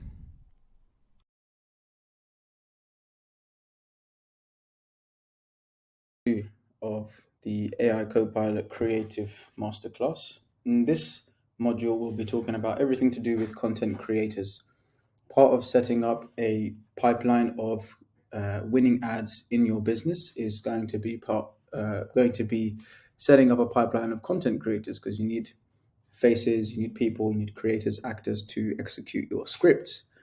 And so I'm going to give you my entire framework and the funnel that I have used to recruit more than 1,000 creators into my agency AdTalk, to do so in a uniform fashion where everything is clean, everything is funneled through the right places, and there are no bottlenecks or no sporadic communication across multiple platforms, like so many brands that I've come across who will be working with multiple platforms and communicating with creators on individual platforms, which is an absolute nightmare, because inbox management on just an email is a lot. You know, when you think about managing an Instagram DM inbox and an email and you know, some other platforms and other influencer platforms that people will use. So the reason why I kind of set up this funnel is because it pretty much runs with just one person, who is my talent manager. And the funnel is as follows. So we use 3 different, you can say, traffic sources to funnel people into our business as content creators and onboard them. We use Backstage.com, TikTok Creator Marketplace, and organic search on Instagram and on TikTok via the use of hashtags. Each of these will be covered in a separate video later on in this module, exactly how to set up your applications, set up your opt-ins, everything like that, to make sure that it is all optimized so you get the highest quality creators coming through, you get a good volume of creators coming through, and you get it for the cheapest or no cost possible. Everything that I've learned basically in the past 2 years, sourcing, recruiting, onboarding creators. So we use these as our top of funnel sources of acquisition. You can also add other things in there, like Twitter, like Grin is another platform, an influencer management platform. It's a little bit more expensive if you're a brand who has more money to spend. I think it's like $2,000 a month to spend on a platform called Grin. And basically what it does is it allows you to scrape email addresses from Instagram and TikTok profiles. If you've got $2,000 to spend a month on a platform like that, give it to your talent manager, something that is worth investing in perhaps for you. For me, it just didn't make sense because I have very simple strategies and I leverage very cheap VAs in order to scrape email addresses, and I have a strategy for that, which I will show you in a second or in another video. And basically, all the traffic goes through this form. All the traffic goes through these platforms and is funneled into this form. So anyone on Backstage that we find is a good fit, we will send them a link to this form, and we won't communicate with them outside of that form, because we know that everything needs to be funneled from this one squeeze page. You can kind of, if you think of a funnel and you think of a squeeze page, this is kind of that. It gives us all of the information about the creator that we need in order to successfully onboard them. And I'll go through the form structure with you in a separate video. And then we funnel that data into our database. To the side of that, our form is also connected with Zapier, and I'll show you and I'll give you the funnel template on Zapier so you can just copy and paste it into your Zapier account, and it will send a Slack channel message into a channel that we have called creators notifications. And whenever somebody fills out our form, bear in mind, we only send the form link to high quality applicants. We don't send it to everyone. We don't make it publicly available because that's a recipe for disaster. You don't want so much junk data coming through. So whenever somebody raises their hand, so to speak, as a result of one of these top of funnel acquisition sources, we will then send them the link to the form, and we won't communicate with them outside of that because we want to funnel them through the form, funnel their data into our database where we'll capture all of their key information so that we can work with them on an ongoing basis without having a constant back and forth. And then we'll have our talent manager have a look and see, is this person a good fit based on a specific criteria, which I will cover in another video in this module of exactly how to vet content creators, what to look out for on their profiles, portfolios, whatever they submit to you, to make sure you can trust this person to execute scripts at a high level. And this has come from, countless attempts of trial and error and working with people and thinking they were good, and then they submit a video that looks like it was filmed on a microwave in the dark in a cupboard. So not ideal, but we'll go through that in a separate video. If they are not a good fit, we will simply save their details to the database, but we will not work with them. If they are a good fit, we will funnel them into a platform called Basecamp. Basecamp is the platform that we basically use to create mini profiles of all of our creators.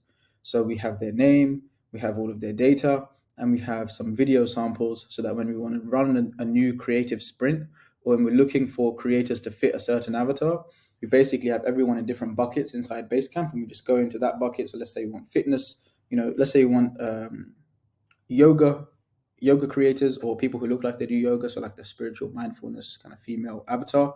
We'll find them in that bucket inside Basecamp, and then we'll initiate communication with them to get them on board for another creative sprint. And if they say yes, then we move them into Basecamp, and then we send them an onboarding message.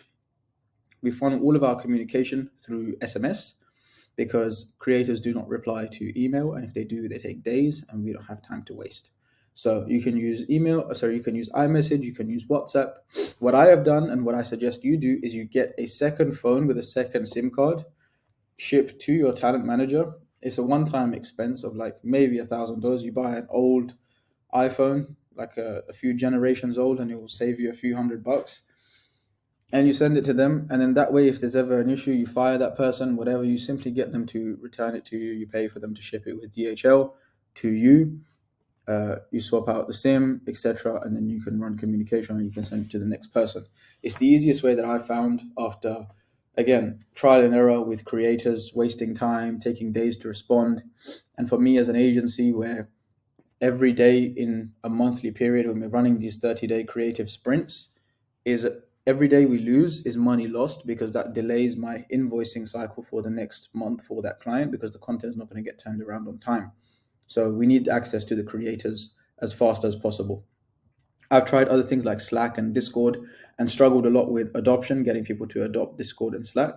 That's another thing that you can potentially look to. But for me, iMessage has always worked best after onboarding 1,000+ creators. The onboarding message will go through all of the messaging templates for outreach, for onboarding, for communication, contracts, everything in other videos throughout this module. But I just wanted to use this video to give you an overview of the funnel that we use to funnel creators. It's very much like an advertising funnel, like a paid ads funnel. Everything comes from top of funnel sources, squeezed through this form, and then quality controlled and kind of filtered by our talent manager down here before people get added into our Basecamp folders to be considered a potential creator we can use. This is the Zapier trigger that we run. So it's new entry in Typeform. It will create a task in ClickUp, and then that will trigger sending a channel message in Slack. We organize all of our creators inside a database inside ClickUp.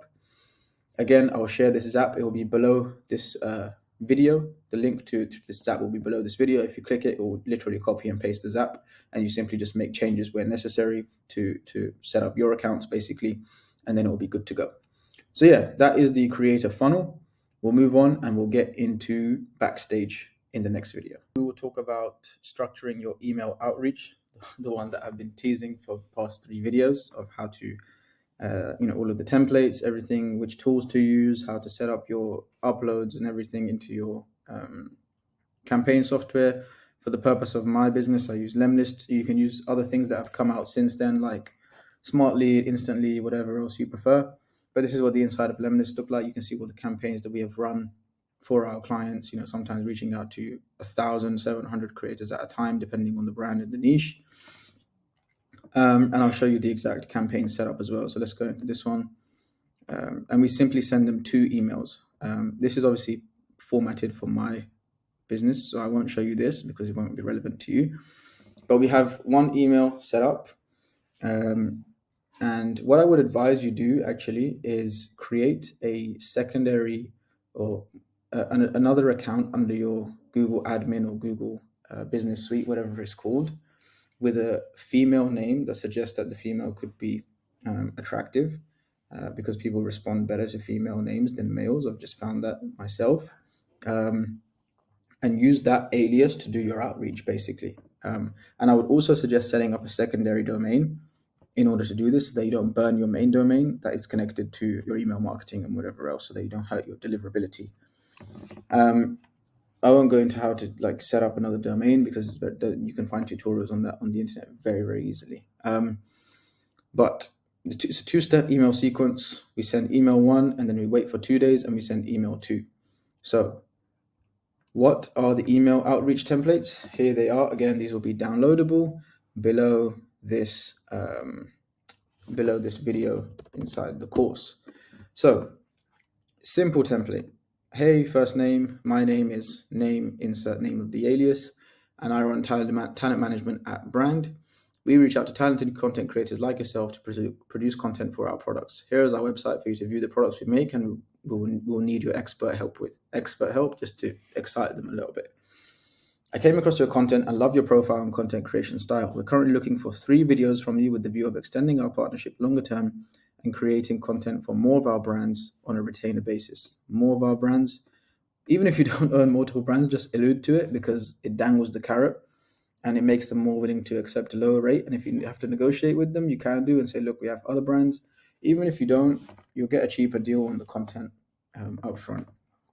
Whether it's ethical or not, I'm not really too fussed. It works, it saves money, which is ultimately the main goal when we're producing content. We will provide you with references in terms of the style of videos and clips we need. All you need to do is shoot the videos. For this particular campaign, we're looking to have 3 UGC videos produced for our brand page, so you do not need to post them on your profile. This will weed out the people who are going to try and respond to you and charge influencer fees, but we're not leveraging their audience at all, so we just want them for their content creation skill, not for their audience, so we make that clear up front. We're offering a fee of $300 for the project and the opportunity to produce more for some of the other brands that we own. If you're interested, could I please ask you to fill out our creator onboarding form so we can get you everything you need to start producing the content? Here is the form. So there's a few reasons why this email is designed this way. There's a few things that we did from a copywriting perspective you can see. Number 1 is we dangle the carrot of more potential opportunity. We complement them. We again dangle the partnership of, we're looking for 3 initially, but we want to extend our partnership long term. Basically, if their videos perform, you're going to work with them again. We will provide you references in terms of the style of video and the clips we need, so they don't have to consider scripting and styling the video themselves, which again is important because some of them will respond. If you don't include something like that, that might lead to unnecessary questions, and it might lead to some people responding with, oh, actually I charge X for content scripts as well, and we don't want them for that. For this particular campaign, we're looking to have 3 UGC videos produced for our brand page, so you do not need to post them on your profile. Again, like I mentioned before, we don't want them for the audience, we want them for their content creation skills. So it will eliminate the likelihood of them trying to upcharge us. We're offering a fee of $300 for the project. So if it's 3 videos, it's effectively $100 per video. But we say $300 because heuristics, the bigger number makes more sense to them, and they're much more likely to say yes to that, as opposed to $100 per video. They might think that, oh, actually per video I could charge you more. We don't want to do that. Again, plus the opportunity to produce more for some of the other brands we own. And then this part is really important because we don't want to spend time managing our inbox. We would rather put more volume into the funnel as opposed to having someone on our team responding to leads, which is really, really inconsequential work. So we ask them up front, if you're interested, please fill out the form. And then once they fill out the form, we then have a separate process that we run them to. And then email 2 is just, hey, first name, dynamic field, just following up here. Now, when it comes to creating a campaign, I'm not going to show you a tutorial on creating a campaign, but in order to upload to most popular cold email softwares, if you choose to use something other than this, your creator upload should look something like this. So you want a CSV file, you want 2 columns, which are basically 2 custom fields inside your cold email software, first name and email. And then you keep all of the first names in this column, all of the emails here, and then you simply go file, download, comma separated values, which is CSV. And this is what you would upload into your campaign. So if I go to lead list, let me quickly download this. I don't even think this is relevant for this brand, but just for the purpose of showing you an example. So you can see it's downloaded. Import new leads from CSV. Click to upload, create an upload sheet. 152 leads, 1 lead duplicated, blah, blah, blah. Continue. And then here on any cold email software, you'll get greeted with this. So make sure you want to map your variable column, your variable field to the column name. So first name is first name and email is email, to make sure that your campaigns don't get broken. And then you click continue and upload. And to make sure that your campaigns don't get broken, what I mean by that is when you use custom fields in cold email software, you want to make sure that there's dynamic. So where is it? So add personalization. And then first name is usually on most email platforms, it's like this, these weird brackets with first name inside. That will sync up with the lead that you uploaded, and then you can automate everything from there. Cool. Then when it comes to the creative or the creative coordinator, talent manager, managing everything, there's 3 ways that we can categorize the responses that we might get to emails. Again, it's not really that important, but I thought I would show you because if you end up in this situation, I want you to have some kind of recourse. So the first type of email reply that you will get is people requesting more info. So this might be someone who wants to know more about the scripts or the video requirements, or they might want to know more about the brand. Depending on what they're asking, simply respond accordingly and push them to fill out the form. So, hey, thanks for your interest, answer their question. Could I ask you to fill out our form so I can get you more information ASAP, and then form link. Negotiating rates. This might be someone who says something along the lines of this below my usual rates, in which case you can go back and say, hey, what do your usual rates look like? Just to get a gauge. Also would like to clarify that we don't need you to post the content to your page for your followers to see. This is purely for our use since we are impressed by your content creation skills. So again, we want to reiterate the fact that this is not an influencer play. This is just for creatives. Third option is people who will say something crazy, like they want $500 for a video, just ignore them. And third one is accepting the offer. You'll simply have some creators who just accept the offer and respond by saying they've completed the form. In that case, you can either thank them or just ignore them. Then when it comes to actually, once the creators have filled out the form and the Zapier integration is working and you receive the message into Slack and you receive a new task in ClickUp, it says Monday, let me update that. We need to initiate communication with them. And so the message template is pretty simple. Create an iMessage or WhatsApp chat with them. And you'll simply put, hey, name, my name is your name. I'm the talent manager at brand. You spoke with my colleague alias name via email. So remember I said using like a fake female alias. I'll be your main point of contact on this collaboration. Let me know if you have any questions at all. The next steps are we'll send you over a contract, the scripts, and ship you out the product. Once they text back, and only once they text back, you create a folder for them on Basecamp. And then you'll proceed with the next steps. Send them a contract, send them a shipping, ship out the product to them, and then send them the scripts. Okay, cool. So that's pretty much it in terms of how to structure your email outreach so that when you scrape leads from TikTok Creator Marketplace, organic search, Backstage, you don't have that problem because you just send them the form and they'll fill it out, and then you can skip all of this process and just go straight to texting content creators. So yeah, that's pretty much it in terms of this video. We'll move on to the rest of the lessons in this module.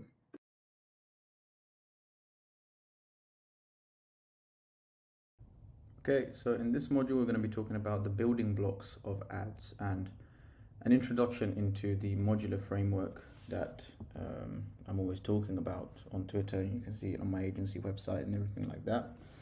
And basically the premise of this is to give you an understanding into some of the key terms as they are used throughout this program, but also how they come together to form an entire script, an entire ad. Obviously not every single ad needs to include 100% of these variables.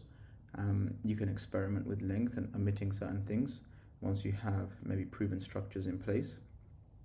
But this is a good starting point for everyone, especially if you're trying to get specifically UGC style ads to convert for you. So without further ado, let's get into it. So you have the hook. The hook is fairly straightforward. There's actually another video in this program about how to use AI to generate basically unlimited hooks for your brand. So you can spit out, hundreds of hooks on a weekly basis and run tons of tests. But this is usually the part that is either spoken by the TikTok text-to-speech voice or the creative voice in the voiceover, and then overlaid onto the screen, as you can see. Then you have the visual hook. So the visual hook is where you have basically a scroll stopping opener, something that is a pattern interrupt, something that has shock value, or something that is oddly satisfying, or just like curiosity building, to get people to stop scrolling and pay attention to what it is that you have to say. So there's a bunch of those examples here. I'll quickly play them for you. If you're still washing your balls. So you can very clearly see, very scroll stopping, very engaging. Blue and red are the colors used, and then dipping into this weird things like what the hell's going on. And by that time you've already heard the hook, and you're probably interested in watching the rest of the video.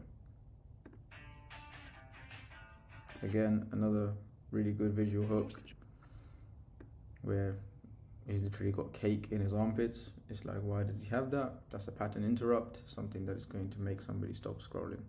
Is your dog showing these 3 signs of eating? I love these kind of hooks where it's split screen and you can see like the pulsating red thing, which illustrates pain or something negative.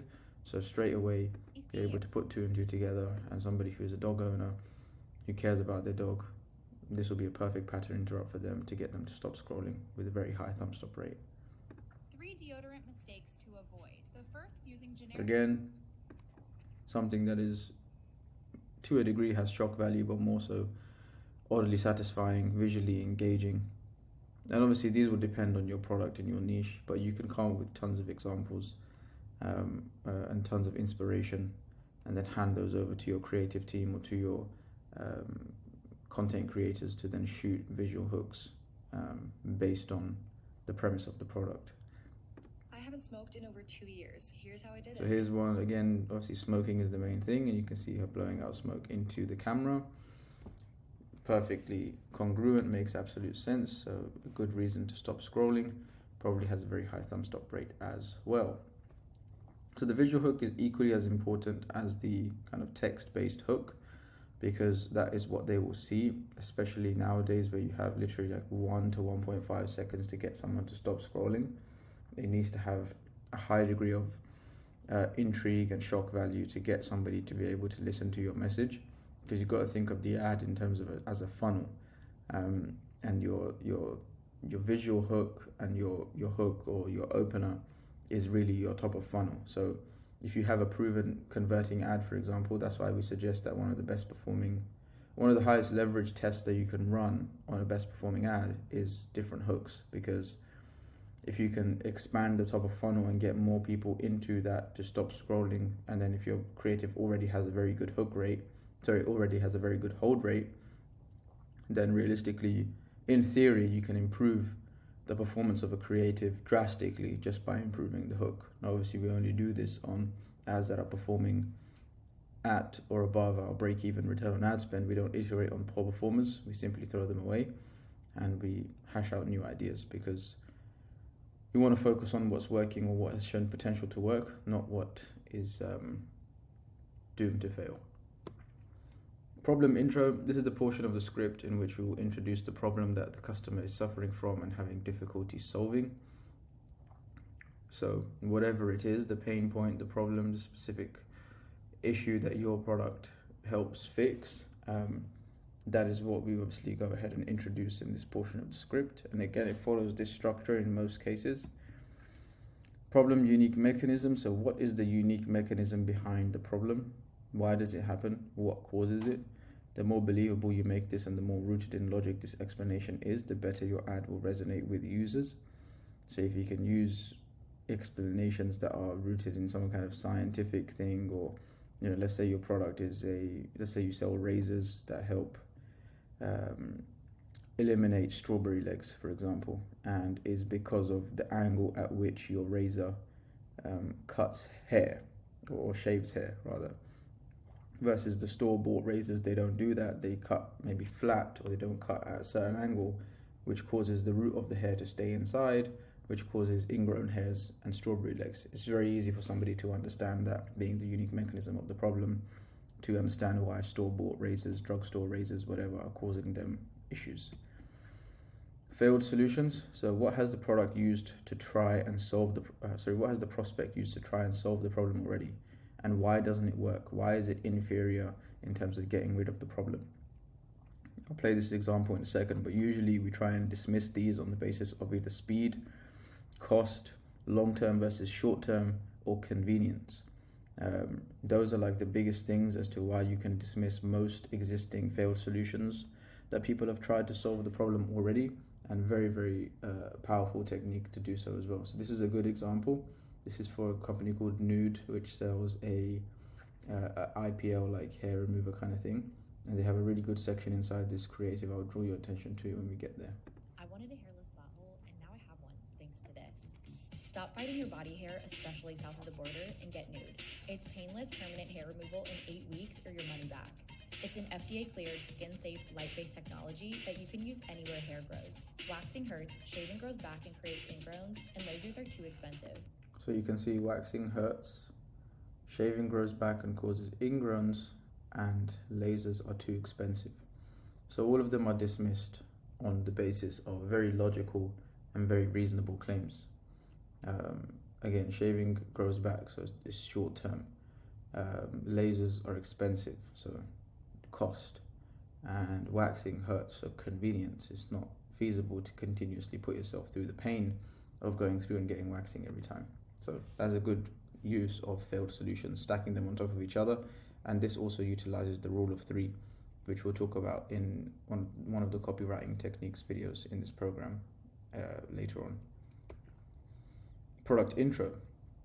Here's where you introduce your product, the hero that comes to save the day and solve the problem.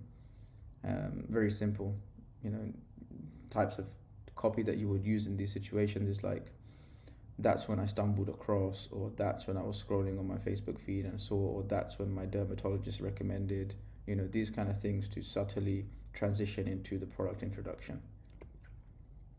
UMS, so what is the unique mechanism of your solution? Why does your solution work? Make this logical and easy to understand. So the example, you have wrinkly skin because you are deficient in collagen. My supplement contains 5 different types of collagen. Collagen works because it is the fundamental protein responsible for elasticity of the skin. By supplementing collagen, you make your skin more elastic again, reducing the appearance of fine lines and wrinkles. So very, very simple, very logical, very easy to understand, and very believable. You have to make this section of your script believable, otherwise it's very hard to convert people.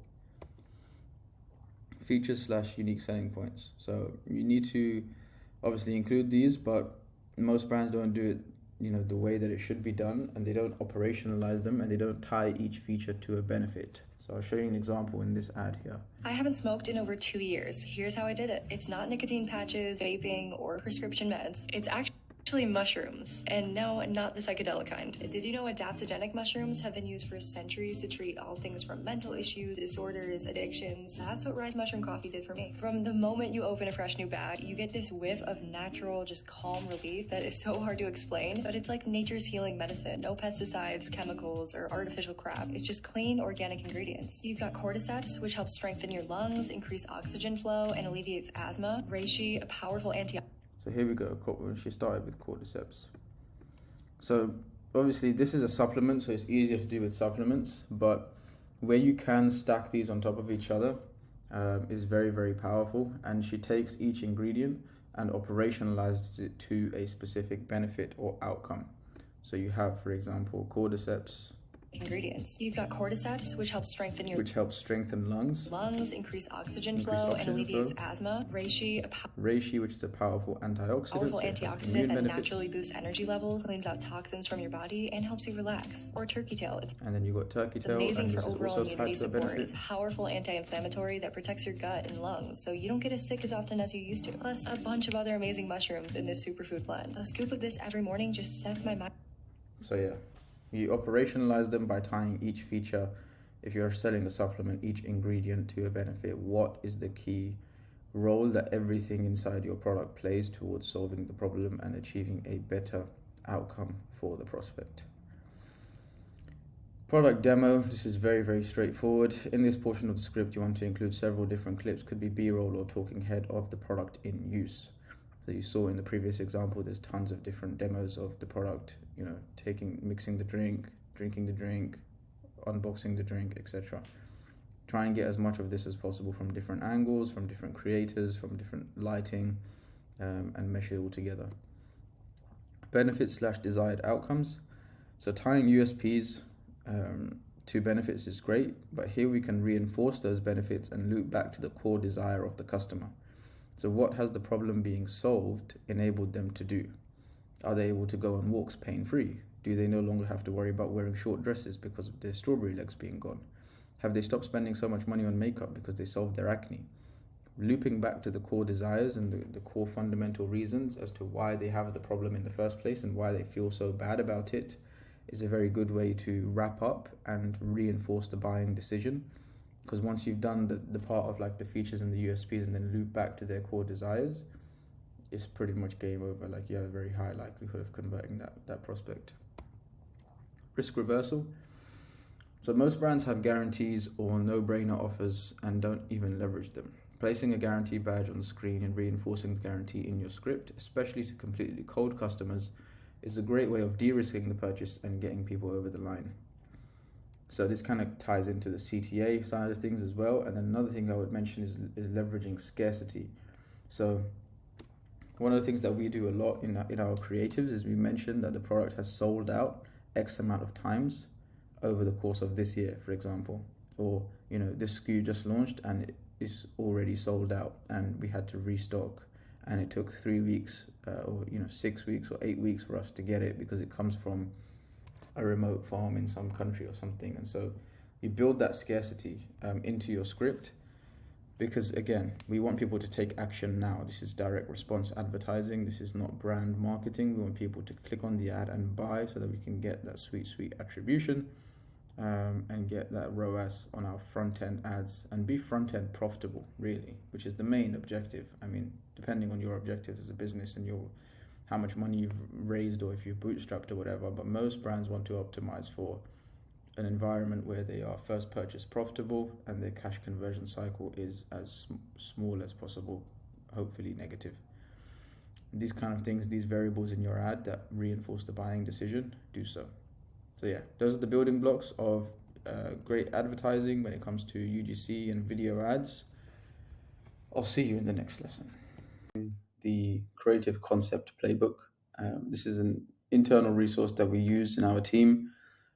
We have 24, I believe, different ad formats inside this, and we're adding more and more to this. So when you have access to this, you'll see more coming in on a weekly basis. But basically, we create these templatized structures around winning ad frameworks so that we can then leverage them and give them to the creators when they're filming content, give them to the editors when they're putting together the content so they have a frame of reference and we know what the ad needs to look like, basically, at the end of it. So the first format we'll be talking about in this, it will be the podcast styles, the podcast style ads, basically. These are a very, very valuable format because they look very native and very organic because every single podcast clips up short highlights from their long-form podcast episodes in order to drive viewership and subscribers to their channel. So it blends in that regard, but actually it's a product pitch. So what I would suggest you do if you want to execute this format is arrange a shoot like this with 5 to 6 local creators in a local studio in your city every couple of months. You can either build this, you can even build this in your headquarters if you want, if you have office space and that kind of thing. And you can either script these to be entire conversations or 1 to 2 minutes long. And you can optimize for scroll stopping, scroll stopping, and engaging clips such as testimonials, hooks, social proof. And then what you can do is sprinkle these types of clips into the body or beginning of your mashup, and even single creator UGC clips to add more social proof and authority to your claims. So these examples are here. I won't play them because you won't be able to hear them. Actually, no, I might as well.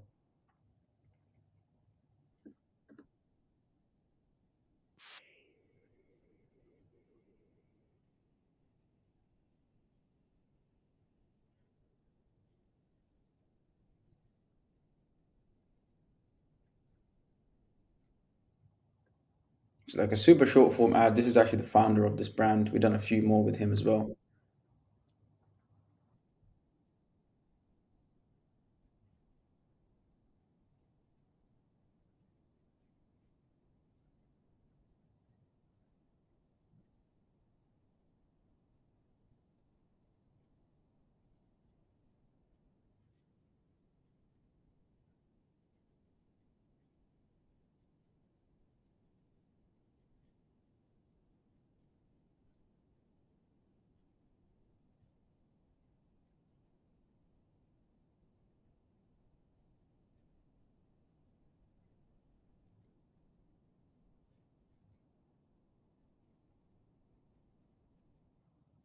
So these kind of ads are very, very good to illustrate different pain points. And like I said, get these scroll stopping clips that you can then sprinkle into the rest of your ads if you need to, or you can run them as standalone ads.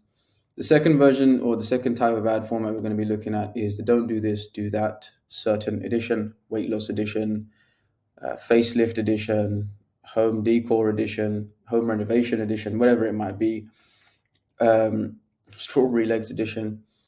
And basically the keys to success with this kind of ad format, and I'll play this one for you in a second because the visuals are very important here, is striking contrasts, outlandish don't do this scenes, like with that look completely not worth doing, clear transformations, and dynamic and native looking text overlays.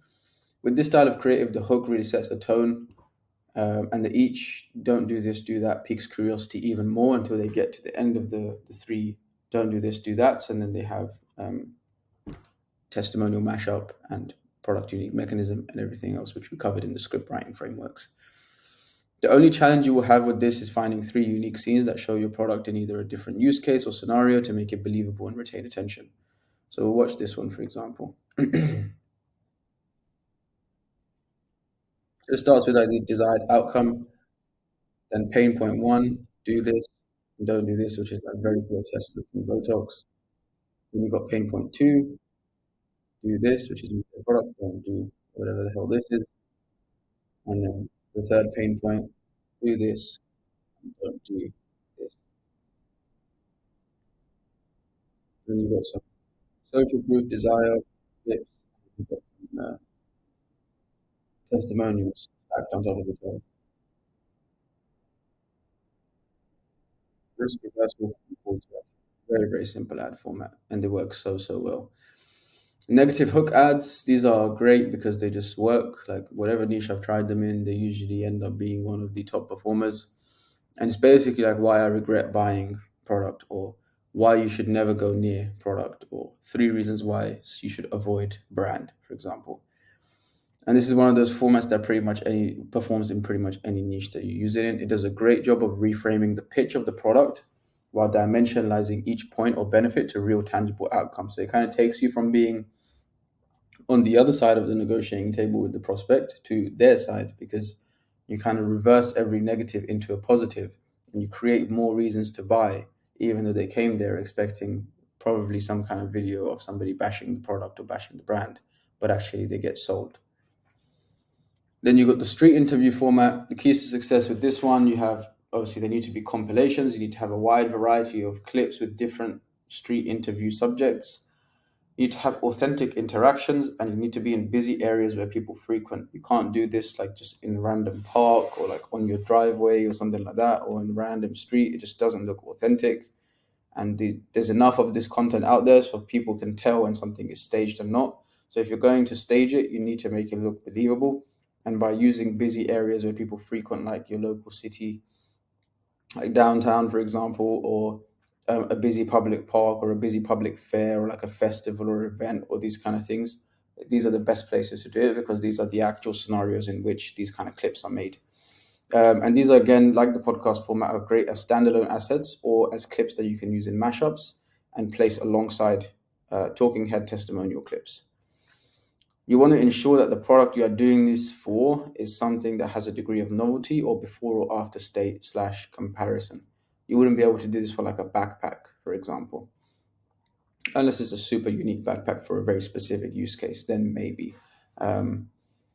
But like, for example, the brands that I've seen have very good success doing this usually create very big comparisons. Like there's one brand that leverages these heavily called Kunzuri, and they basically sell height boosting sneakers.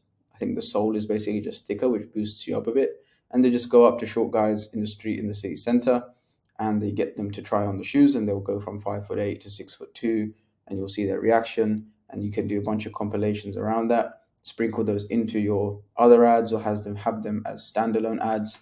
They're a great format to use. This format is called the VSL teaser, basically. So it's a relatively short-ish ad. And the whole purpose of this is to drive clicks out of Facebook onto the page with the long form VSL. So very direct response focused, very problem solution orientated, discounting failed solutions, belief re-ranking, identifying with the user, speaking to specific pain points that only they would know because they experience it, and all these kind of things. And obviously, if you watch this one, which will have the link below this video to do, you can watch all of these in your own time and download them. And if you want to make a copy of this board, you can, to add new formats to it. Then you've got like your long form VSL scripts. So these can range from anywhere from like 3 minutes to all the way up to like 26 minutes, 40 minutes, an hour. These run in feed as well. Again, these are long form direct response scripts, expert / authority driven. Most of the brands that you see leverage these usually use an expert to substantiate their claims. So they'll have a board certified dermatologist, a chiropractor, something like that, who is the authority to speak on these topics and educates the user while also then bringing them round towards the close at the end of the video. Then you've got the listicle, which is basically just like your X amount of reasons why. These are great because they're short and to the point, and the reasons you list can follow a very specific format. So reason one could be a benefit tied to, in fact, let me change this, benefit tied to unique mechanism highlight. So a benefit that you experienced, tying it back to the unique mechanism of the problem or the solution as to why you experienced that benefit. What was the fact, basically you want to build the bridge between the product and the benefit, the unique mechanism and the benefit and why it brought about that outcome. Then reason number two, you want to disregard failed solutions. So you want to basically talk about how the user achieved X without spending a bunch of money on Y, driving to and from Z, these kind of things, is basically discounting the failed solutions on the basis of either speed, convenience, cost, and long or short-term solution. Then reason number three, you want to highlight social proof, credibility, and or authority. So you want to build up to the fact of how many reviews you have, where you've been featured, experts that recommend you, athletes that use you, whatever else it might be. And you can mix and match the reasons. You can increase the number of reasons as well and add different things. And if you want to test, go from 3 to 5 to 7 to run different tests. And the good thing about these is the audience knows what they're in for when watching these kinds of ads. They already know they're going to get pitched a product. They already know they're being sold to, but the hook does enough in terms of piquing their interest to get them want to continue watching. And you get a higher quality user post hook, basically, because they're interested. Brand explainer ads. These are great to drive brand awareness, highlight USPs and product benefits. These are great when you have tons of B-roll and or high production content. You can leverage split screens heavily with these, integrate social proof and press hits, but you have to make the captions engaging and the transition stimulating to retain the viewer, as usually with these kind of ads, you won't be showing them, or you won't be making them listen to a voiceover or like testimonial stack or anything. It'll probably just be the music with the sound off, considering how many people browse socials with sound off. The copy has to be concise and focused heavily on dimensionalized benefits. So dimensionalized benefit is basically what I said before of like, this is the benefit that you experience, but you dimensionalize it by relating it back to a real tangible outcome. So the benefit could be, now I have no pain in my knees, but the actual, if I was to dimensionalize that, that means I'm now able to go on long walks with my wife. I'm able to hike in the mountains like I used to when I was in my 20s, and I'm 55. These kind of things. And they need to have as many words on the screen as possible without overcrowding to deliver the message. So I'll show you what I mean by that. If you just analyze and observe the text overlays, they are concise, to the point, and they communicate everything that they need to without being too wordy.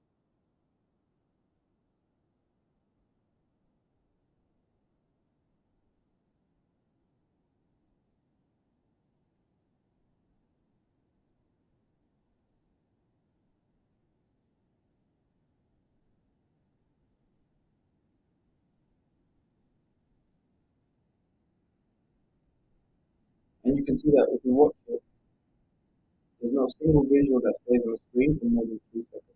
Everything is changing and abiding by the rule that I mentioned, which is every 2 to 4 seconds you want to be changing the frame.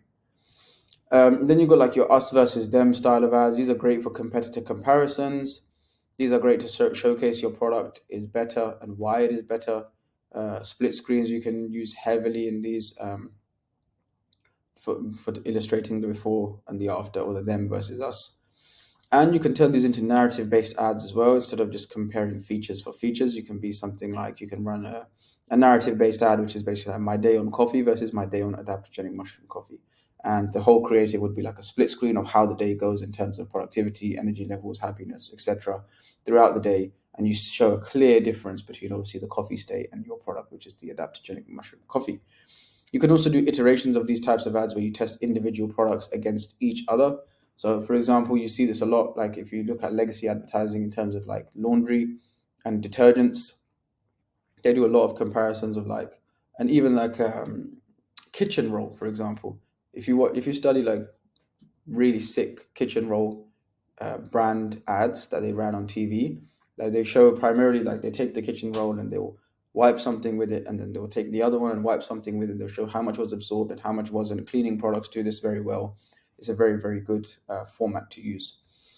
And then you've got your social proof / customer review, which is basically just to build trust and credibility. They highlight reviews from the site. They're great as a retargeting format. They stack social proof, and you can test different angles and reasons as to why people bought within the reviews to see what resonates and what is good at getting people over the line. So if your product solves a certain number of problems, or there's a certain number of benefits and reasons as to why, find reviews as for each reason, aggregate them together, and then make one ad per review. The only thing, or per category of review, or per pain point, and the only thing that you want to change when you do this is the actual reviews. Make sure you control for the visuals, because otherwise you're disrupting the test. Then you've got like your testimonial ads, which are just building credibility and trust, showcase direct customer testimonial to relate to the audience, heavy use of B-roll, heavy use of failed solutions, illustrating each line of the script with a corresponding visual. Then you've got your grid type of ads. These are great for high production content and low production content. They're a very, very engaging format, and they're very simple to make. They're kind of almost like a GIF, you could say, but they're super effective as well. So they usually follow this kind of transition format.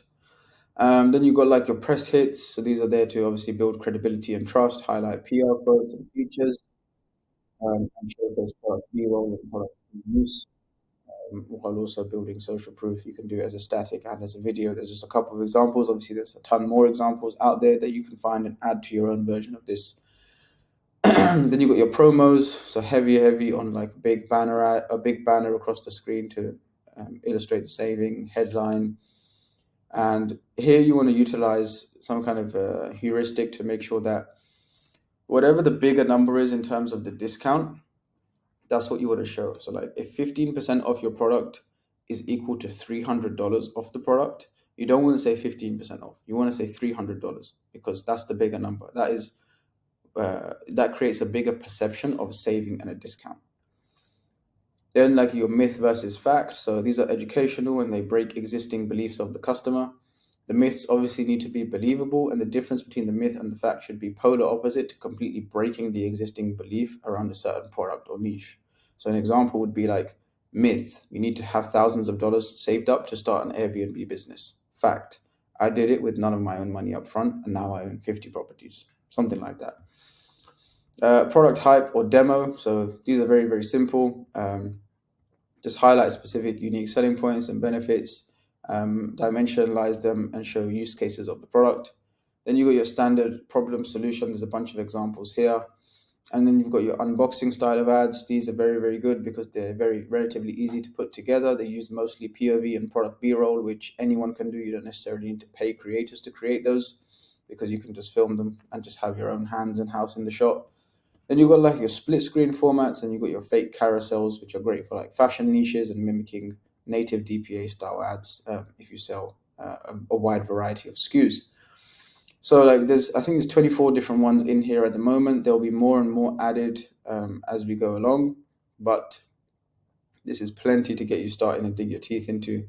And the key with this for you now is not just to take this as it is, but make a duplicate of this and then add your own formats to it. But again, use the strategy that I showed you in the first research module of the course to make sure that the ads that you add into this are always high performance. They're always winning ads. They're always ads that did over 1 million views, because then you know what you're taking inspiration from or what you're using as a reference is something that was effective and something that won. Okay, that's it. I'll see you in the next lesson. So we are now going to move on to script writing frameworks. These are frameworks that we have tried and tested and proven across our portfolio of clients. And so obviously, depending on your brand and your product, these are not designed to be like plug and play in the sense that literally just copy and paste, but they're more so a guide because it's highly dependent on your product, your market sophistication, the level of awareness that you're writing for, which you've covered in previous videos. And so what I want to give you here is kind of like a skeleton, and then you can basically flesh it out depending on your product and depending on your angles and these kind of things. So in this lesson, I'll be providing you with 10 script writing frameworks when you are writing video ads. It doesn't have to be specific to UGC, as there are structures in here that can be applied to short, like music only ads, also longer ads about like 2 minutes long. Also, all of the variations that I showed you in the Creative Concept Playbook, all of these structures can be applied to those as well. Each framework comes with an example with a broken down script as well. If you recall the building blocks of the winning ads lesson, we'll be applying those building blocks here and simply shuffling the structure around to create different formats that we have tested in the past. All 10 of these frameworks are frameworks we have seen success with. Success with these will also depend on your product and niche, like I mentioned, but at least one of these, if executed properly, should work. Before we get into them, a few key things to mention. Any script is only as good as the edit that is executed after it. You need to have a wide selection of B-roll and or product clips in order to keep these types of scripts dynamic. And once you have finished writing the script and had it copy chiefed by someone else on the team, you need to take it then to the brief template and fill it out, create the shot list, the storyboard, and make it abundantly clear what the script should look like once filmed. So once you've done this, you should go to the video about shot lists and storyboards, and then it will all come together for you. So let's start with script framework 1. So the building blocks of script framework 1 are very simple. So you got a hook, which is a curiosity-based hook, usually starting with a question. These are highly effective. Then you'd move on to the product introduction. You'd introduce the product here immediately, because this is not a problem solution script, so we'll get straight into it. Then you want to have a dimensionalized benefit stack. Here you want to list the benefits. 3 is sufficient to implement the rule of 3, but you must dimensionalize each benefit, i.e. tie it back to a tangible outcome that is related to the core desire of the consumer. So not just the benefit, but what is the outcome for the customer as a result of that benefit. That's what we want to focus on. Feature stack. So here we are stacking value. You want them to know everything about the product. It could be tons of different things like non-GMO, soy-free, seed oil-free, non-this, non-that. Stack them all on top of each other. Portable, lightweight, fits in the trunk, non-toxic, paraben-free, etc., etc. You want to stack as many of these as possible here. And then a quick and simple call to action. That's script framework 1. Then you got script framework 2, which is hook. And obviously you want to combine a visual hook with a text-based hook here. Writing words on objects is a good way to execute this script, or even on body parts, i.e. writing the word saggy in marker pen on a sagging belly, for example. You can also combine this with comment reply overlays speaking to the pain point of the video. Then you want to go into the problem, so introducing the problem, breaking down the unique mechanism behind the problem and why does it appear. This part must be super dumbed down. You need to be able to explain complex concepts in simple English to basically the average dummy American. So the Flesch-Kincaid test and the other copywriting tactics that I've shown you in the other videos will be good for this. To make sure you assess the readability of your scripts before you go ahead and implement them. Social proof and or authority building. Are there any official bodies or studies that recognize your product, FDA cleared, non-GMO, these kind of things, number of reviews, etc. Failed solutions. We want to discount basically 3 failed solutions here in a super simple manner. So an example would be waxing hurts, shaving grows back, and laser removal costs thousands. Always dismiss on the basis of convenience, short versus long-term solutions, cost, or speed. Show the product in use. We want the demo. You simply take 2 sachets, mix them in a cup of water, and you roll your electrolytes into delicious raspberry juice. For example, desired outcome, you get a clear transformation, i.e. shaving with a specific razor versus shaving with store-bought razors. Show the strawberry legs versus the clean, smooth, hydrated, clean-shaven legs. Social proof, mention reviews, number of happy customers. Risk reversal, de-risk the purchase before you make the ask, make it an absolute no-brainer. So introduce your guarantee here, and then your call to action. That's number 2. Then we'll move on to script framework number 3. This script is specific to either supplements or skincare products with formulations and ingredients. Because basically we focus on a few of the key ingredients. So you have a hook that is usually going to be curiosity driven. So something like, what makes these weird little patches so effective at getting rid of rats and mice? We have a pest control product. Ingredient benefit 1, so focus on one specific product. The secret lies in insert ingredient. And then mention how it actually solves the problem, and then same for number 2 and same for number 3, and then product introduction, call to action. Very simple. Then you got script framework 4, which is hook, benefit stack, unique mechanism, demo, social proof, and then logo screen / CTA. Then you got script number 5, trending native hook, product intro, unique mechanism of the solution, dimensionalized benefits, and call to action. And then you got framework number 6, hook, agitate the problem, emotional daggers, or like the emotional problem as a result of not having this problem solved or having this condition or whatever. Introduce an expert, so somebody who's associated with the brand, gastroenterologist, board certified dermatologist, wildlife biologist, whatever it might be. Tease the root cause, tease the fact that it's a simple 10-second, 5-minute daily ritual, whatever it might be, depending on your product, that doesn't involve X, Y, and Z. Social proof, expert's nightmare story, unique mechanism of the problem, unique mechanism of the solution, dimensionalized emotional benefits, de-risk the purchase, scarcity / FOMO, so they've sold out 4 times already this year, and then close.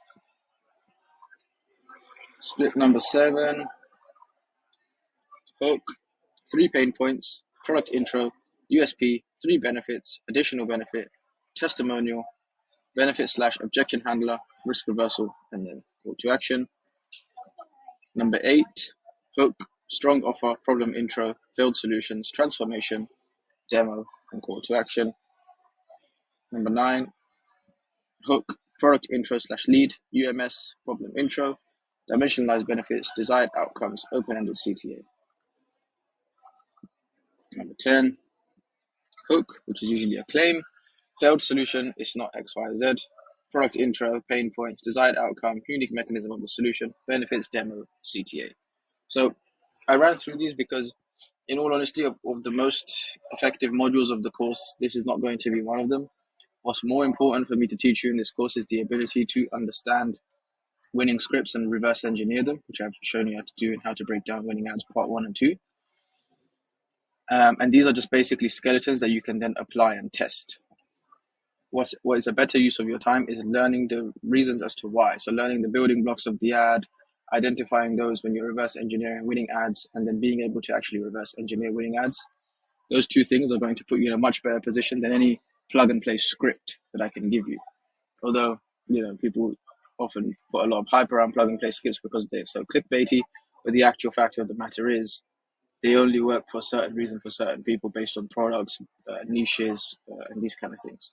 So I don't want to waste too much of time. I don't want to spend too much time on this because the real source I've shown you in other lessons. Now, although this is not a course on how to write better direct response copy, I thought I would include a lesson on how to improve the quality of your script, some low-hanging fruit that you can use without having to necessarily go through a crazy transformation in terms of going from wherever you are in terms of your ability to copyright to being a so-called expert or high-level copywriter.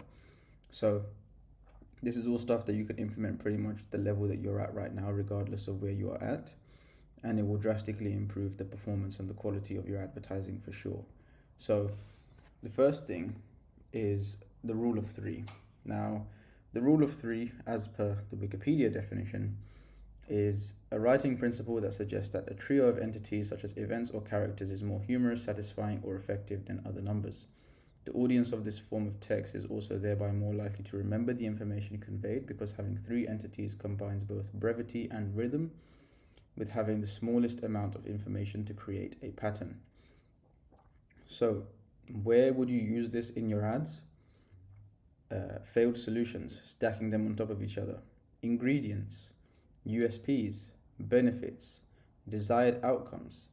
You don't have to use them all like that, have that many uses of it in one script, but strategically using it across a script is very, very impactful in what your audience will retain in terms of remembering the key things that are pertaining to your sales argument and ultimately doing the heavy lifting when it comes to converting. So these three ads are pretty good examples of this, and we'll quickly watch them and I'll show you and point out the use cases of where they were used and how in advertising it is effective. So I haven't smoked in over 2 years. Here's how I did it. It's not nicotine patches, vaping, or prescription meds. So that was the first use case, and that was failed solutions. So how I quit smoking, it's not nicotine patches, vaping, or prescription pills. Again, you want to use, for that kind of portion of the script, you want to use the most relevant or the most popular failed solutions if you're going to focus on failed solutions in this use case, because that's what's going to resonate with the most people. Again, the whole point of our ads, especially when we're trying to agitate a problem and get people to resonate with our message, is for them to internally be like, yeah, that's me. I tried nicotine patches, vaping, and prescription pills, and it didn't work for me. What is this that she has tried that has worked for her? It's actually mushrooms, and no, not the psychedelic kind. Did you know adaptogenic mushrooms have been used for centuries to treat all things from mental issues, disorders, addictions? So again, use cases of mushrooms, mental issues, disorders, and addictions. That's what Rise Mushroom Coffee did for me. From the moment you open a fresh new bag, you get this whiff of natural, just calm relief that is so hard to explain, but it's like nature's healing medicine. No pesticides, chemicals, or artificial crap.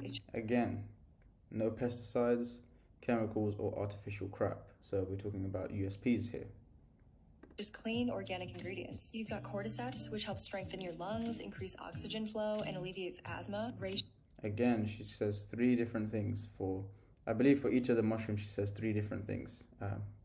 Like three operationalized benefits. A powerful antioxidant that naturally boosts energy levels, cleans out toxins from your body, and helps you relax. Again. Or turkey tail. It's amazing for overall immunity support. It's a powerful anti-inflammatory that protects your gut and lungs, so you don't get as sick as often as you used to. Plus, a bunch of other amazing mushrooms in this superfood blend. A scoop of this every morning just sets my mind right for the rest of the day, and it tastes so good, creamy and delicious. I'm not gonna lie, the beginning was really hard. The withdrawals, the cravings, but Rise gave me the focus and mental clarity that I needed to beat that addiction for good. I swapped a destructive habit with a positive one that puts my self-care and wellness first. Now, whether I'm anxious, tired, or sad, I just pick up a Anxious, tired, or sad, again. cup of this instead of any nicotine, and I know I'm doing my body right. They make everything in small batches to keep it fresh, so if you want to try it with a 30-day risk-free guarantee, grab a bag before they sell out.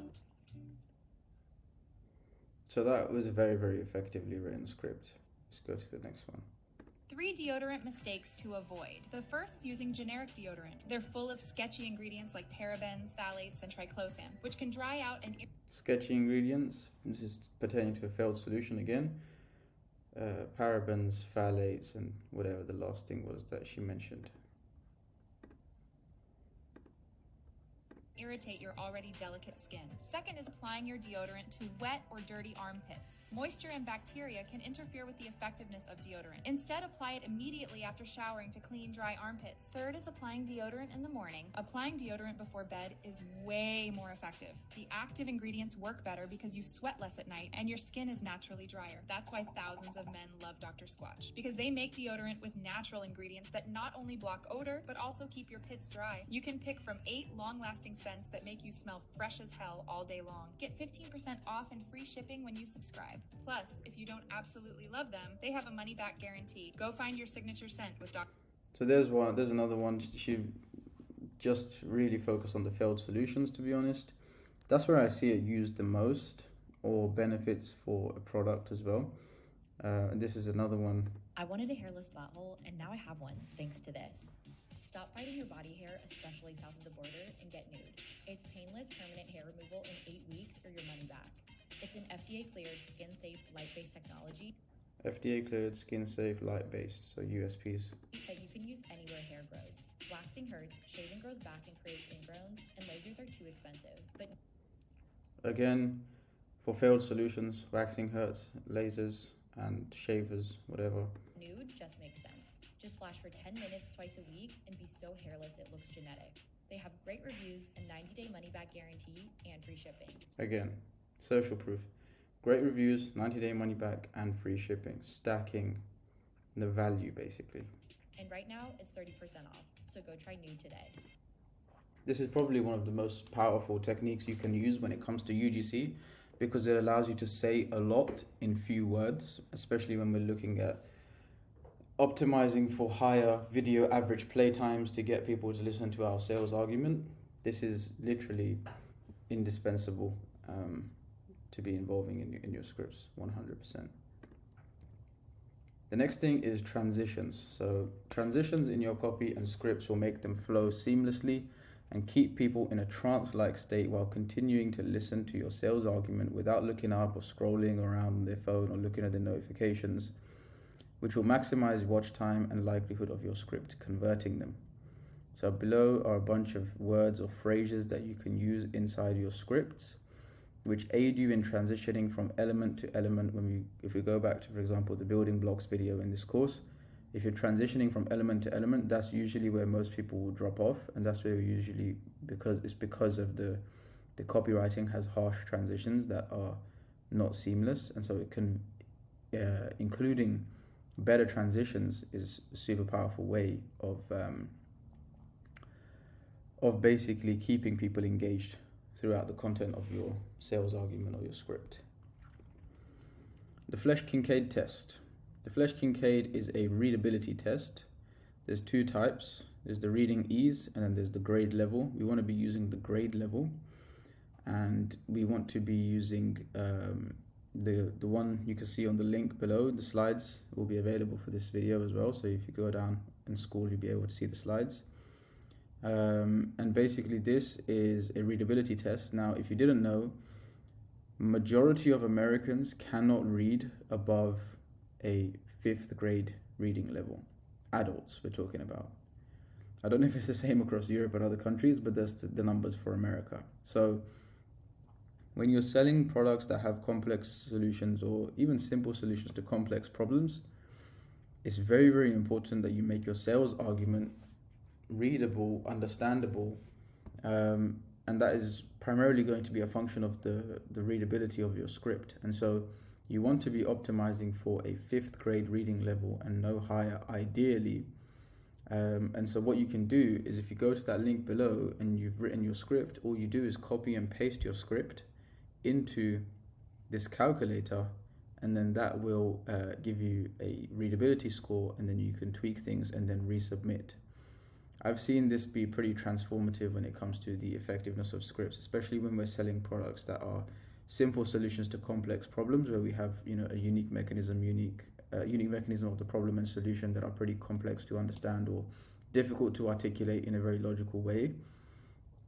This thing is a really good tool to have by your side, and you should run every single script that your copywriters or your strategists make through this before you put it into production to further optimize your performance. The last one is the 11 Labs test.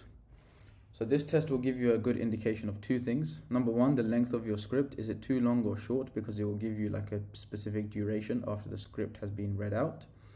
And number two, does it read well and flow off the tongue, or is it too wordy and convoluted?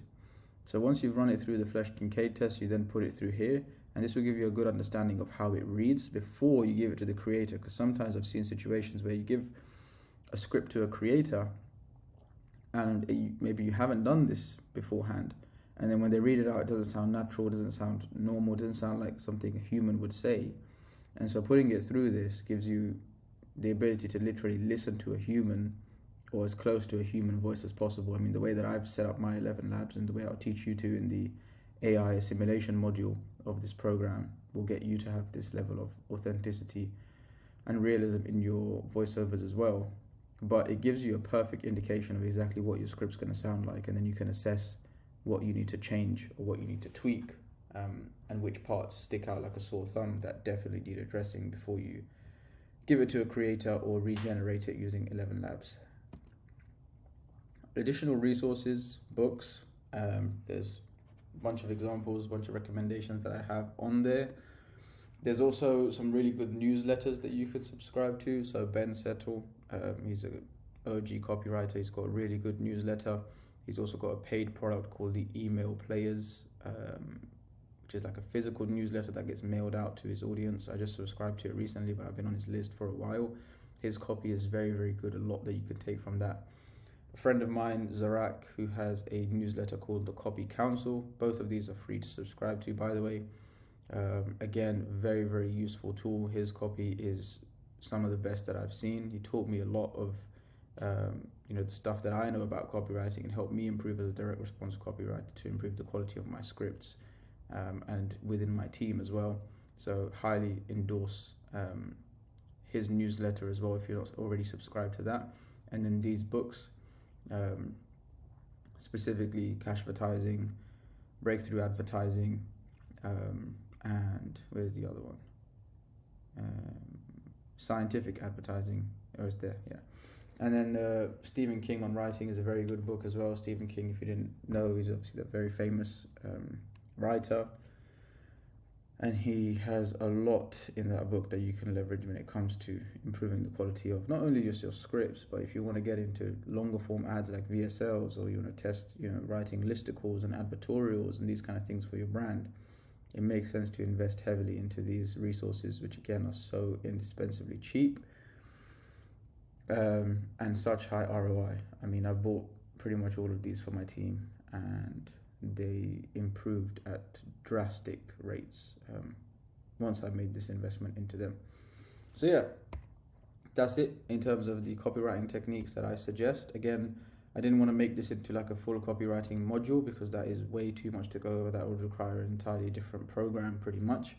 But all of this stuff is actionable stuff that you can implement today, which will drastically impact your quality of your scripts without necessarily needing to upskill yourself and go over a long, arduous process of becoming a better copywriter, which typically is a long process.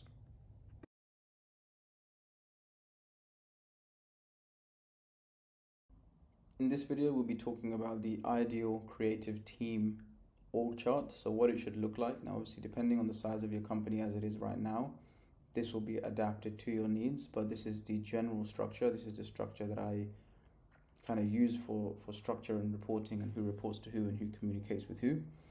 So at the top, you'll have either yourself, depending on if you're like solo founder with no team, or if you're founder and you have a few team members, then you'll have the PM at the top, the project manager, and they'll then report above that to you. And then below them, you have 3 key direct reports. Content manager, their responsibility is to manage the creators and manage the creator sourcing agent /VA, who's basically the person who does all of the creator outreach, managing Backstage, TikTok Creator Marketplace, managing email campaigns to outreach to creators, and then managing the actual engagements themselves with creators.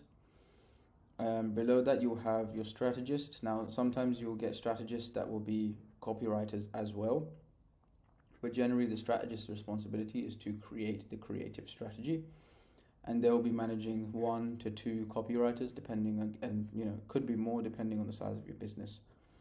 And they will also be managing 1 or more in-house visual hook creators. So these are people in your team who you buy props for, you send product to, you send content to, you get them, you send inspiration to and ideas, and they're assimilated into your team. They're not external creators. They're people that work for you full-time, producing visual hooks for your ads. Game-changing hire, this one. When I implemented this into our team, we were able to improve the performance and the statistical significance of our hook tests massively. And then lastly, you have your senior video editor. So really, your senior video editor in most cases will come from a junior role, and they'll be graduated up, and they'll be managing 1 to 2 editors. They will still be doing editing themselves, but their role will also consist of briefs, giving editing briefs using existing content, taking scripts from the copywriters and disseminating them onto the editors in brief format using the UGC brief template. It's the exact same for an editing brief, by the way.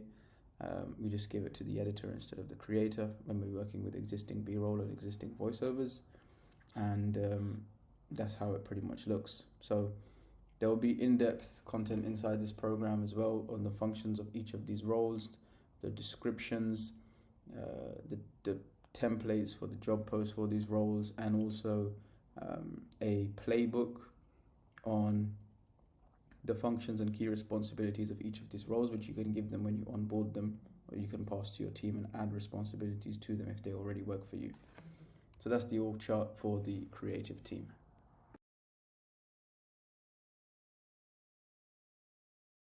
You find winning static ad concepts that you can replicate or test against to make sure that the time and effort that you're spending creating these ads is spent as efficiently as possible, and you're maximizing your chances of success out of the gate instead of trying to necessarily reinvent the wheel. So AdSpy or spying tools are very, very useful for this. The two that I like to rely on are obviously Foreplay and AdSpy, which I've shown you earlier in the program. And in order to find winning static ad concepts using Foreplay, it's a very, very simple process. We would just search a specific keyword, for example. Let's go shampoo. Or we would look at a certain brand if there's a competitor brand that you want to look at in order to replicate from. And then you would go filter by images, and you would see what people are running and how long it's been running for. So for example, this ad, it ran from May the 9th until September the 10th for 124 days. It's a pretty good ad. This one is still running for more than 1,065 days. It's just, look at it, it's just a simple image with a review overlay. That's probably a retargeting ad. This one is more like a social proof / a press hit, and this has been running for 752 days. This one is still running, it's been running for 161 days. It's just a really aesthetic image of the product and benefit-driven annotations. So you've got like non-aerosol, eliminate excess oil, add body and shine, renew second day hair. You've got this one from Little Eco Shop, which ran for 267 days, but it ran in 2022. I wouldn't really count that. You got this one that's been running for 127 days, just a really aesthetic image of the product. And what else you can do is, if you don't want to go through manually, you just sort by longest running, and then you can find the longest running ads in your niche or to do with this specific keyword. So like, look at this Particle for Men shampoo. It's just a big claim across the top of a lifestyle / I would say this is a UGC image, and it ran for 924 days. You got this one, which is like, again, it's an annotations with an aesthetic image, but these annotations look like native social annotations, and so on and so forth. And if you do the same thing in different niches, let's try, what is it called? Laundry detergent sheets.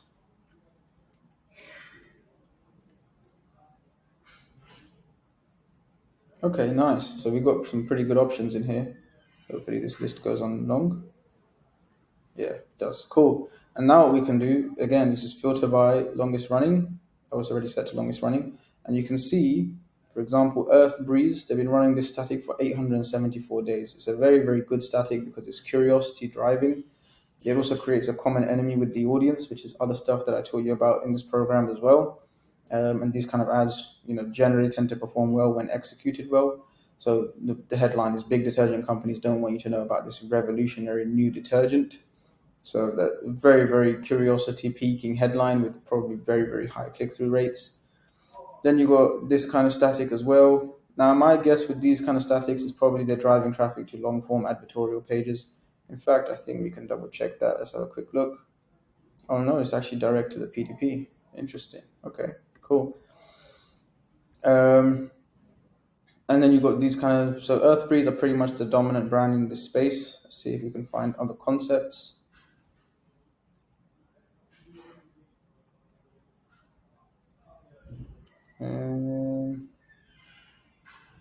Avoid these 5 mistakes when doing laundry. This is more like a listicle type of ad, driving traffic to a listicle. Let's have a look at some other keywords. Let's look at collagen.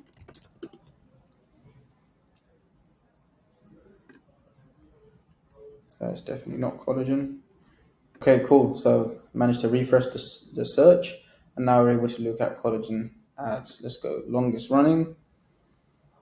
And now let's see who is dominating this space and what kind of ads. So you got like a back in stock, that's pretty much just retargeting. No more bloating and gas. So again, claim-driven headline, like I explained in the other lesson. Offer-driven ads. Goodbye hair loss, regrow hair fast. 274 days that ran for. This one ran for 274 days. This one ran for almost a year. So you've got some pretty good concepts that are worth emulating if you're going to look at basically stealing ideas in terms of static ad concepts. And these are very, very easy to make. I mean, give them to your designer, you provide them with the images of the product. And in another lesson, I'll show you how to use AI to basically then take your product renders or your product imagery, like if it's product on white, for example, and overlay it onto different backgrounds that you can then create entirely new scenarios and these kind of things around your ads. So that's using Foreplay. The second strategy is using AdSpy, which follows a very similar sort of framework. So let's just stick with collagen for now and we'll search. We'll go media type photo when searching. And we will go down here to the longest running ads. So now we are able, just quickly filter by countries as well. Let's go United States. And now we are able to see everything to do with collagen in terms of static ads. And now obviously with AdSpy is a little bit more difficulty because you can't see necessarily when it was, how long it's been running for necessarily. You can see its last seen date and you can see when it was created. So like this one, April 16, 21, and still running by September 4th, 23. So it's a simple annotation ad. You could literally then just save these images, put them all into a swipe file, and then just spend 15 to 30 minutes, maximum probably an hour, just coming up with tons of different headlines for tons of different different angles of your product, and then give them all to your designer to put together in these formats. And you can add different things. You can add, trust badges on your ads. You can add overlays on your ads for guarantees, offers, stack social proof with small icons. There's so many possibilities that then arise. But having this foundational research process really helps when it comes to creating statics, because then you're making sure that the effort that you're exerting in creating these ads is efficient, as opposed to just shooting in the dark and copying things, based on how they look, which is not the way to go.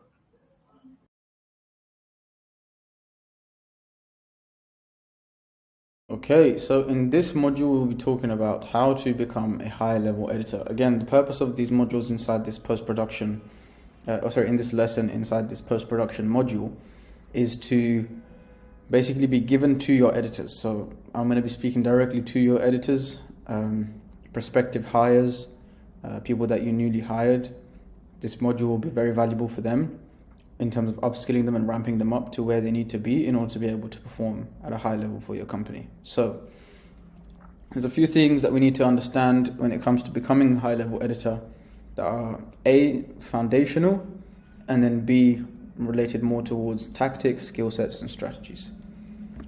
So the first, let's just quickly cover the ingredients of a high-level editor. So let's just quickly define what a high-level editor is. Number one, they are somebody who completes work fast. They produce double or triple the amount of ad creatives or final approved edits than the average in their category.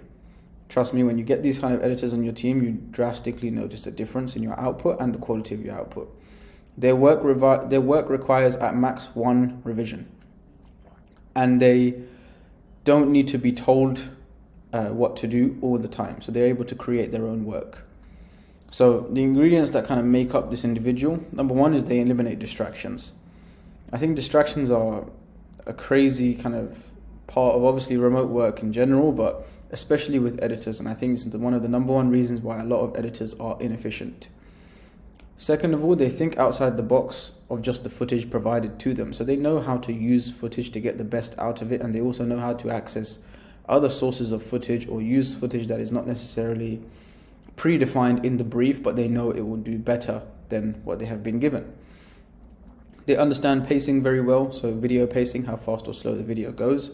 They have a meticulous attention to detail. They understand caption placement and caption styles. They understand the fundamentals of grabbing attention. They have a strong understanding of congruency. So we'll go through all of these in a lot more detail in this lesson. So the first thing is eliminating distractions. Video editing is creative work, and like all creative work, it requires a level of focus that most other jobs do not. So for eliminating distractions, the first thing that you want your editors to be doing is to put your phone in another room. You cannot afford to work in the same room as your phone as a video editor, because one of the number one priorities of a video editor is getting into a state of flow where they can be their most creative self. And you cannot do that if you're constantly distracted. Number two, close all of your tabs, podcasts, audiobooks, YouTube videos, whatever else you use to get through the day and listen to while you're working. That has to stop as a habit. Number three, set a timer. You can buy a desk timer on Amazon. They're very, very cheap. You literally put it in front of you next to your laptop, next to your screen, and you put a timer on whenever you start a new task, and you make sure that you adhere to that and you work to that. You increase the pace if there's less time left, and you actually adhere to it to make sure that you complete tasks in an efficient manner. And you should be looking at nothing other than the footage that you are working with in your editing software, meaning your screen should not be taken up of anything else. You should not be doing no funky split screens if you've got a big monitor, nothing like that. One screen, if you want to split it, it should be split. One side should be Premiere Pro or Final Cut, and one side should be the script or the footage that you're editing from, and that's all. Your Slack should be closed, your Discord should be closed, everything else, all notifications should be muted. So let's talk a little bit about the tech stack when it comes to being a video editor. There are a few tools that will be very essential to carrying out your work. The first one is the editing software, of course, Premiere Pro or Final Cut. Second one is Frame.io, which is what you use to upload content, where your managers or the owner of your business can upload timestamped feedback to the edits that you provide them. Number three is 11 Labs. 11 Labs is what you use to generate voiceovers, which we've gone through in the AI simulation module of this course. Number four is your file storage, so your Drive or your Air.inc or whatever else you might use. And number five is your TikTok voice generator. This is obviously what you will use to generate hooks, depending on the script. So one of the biggest traits that I see of high-performing editors that have come into my organization is their ability to think outside the box. Your ability to think outside the box will be directly proportionate to the amount that you study. Meaning, if you study more, if you study ad creatives, if you spend time on Foreplay, if you spend time in AdSpy, then you need to be spending more time doing that in your downtime than most other things in order to become really, really good at this. So whenever you're editing, ask yourself the following questions. Have I selected the best frame for this specific portion of the script? Is there a better way that I can illustrate this specific portion of the script? Can I leverage any stock footage in this script? Of the scroll stoppers given to me, have I used them all to the best of their advantages, or to the best of my advantage? And do I have access to any more footage that can reflect this portion of the script? So now let's talk about hooks. If you're coming up to this portion and you haven't watched the video in the course called The Building Blocks of Winning Ads, I highly suggest you go through that beforehand, because that will give you a good preface for coming into this module. So if you didn't already know, hooks are the most, or one of the most, if not the most important part of a video, because hooks act as your funnel. If you think of a marketing funnel, you have your top of funnel, which are people who are the least aware about your business, and so in order to get them in, you need some sort of clever messaging, tactic, strategy to get them to listen to you. And if you think about your video as a funnel, your hook is the top of the funnel. The more people you can drive into the top of the funnel, the more people will see what goes on throughout the rest of the video ad, which is going to be the product pitch, demonstration, social proof, and the call to action. So by extension, just by improving the hook, in theory, you'll be able to improve the number of people that you convert, provided that the hook that you change to or you use is relevant, of course. Your audience's attention span is lower than ever. You have to imagine your audience. Now, obviously, it depends on your avatar, but in most cases, you have to imagine your audience as a dopamine craving baby who doesn't, who is not able to pay attention for a long time, and so you have very few seconds in order to capture their attention.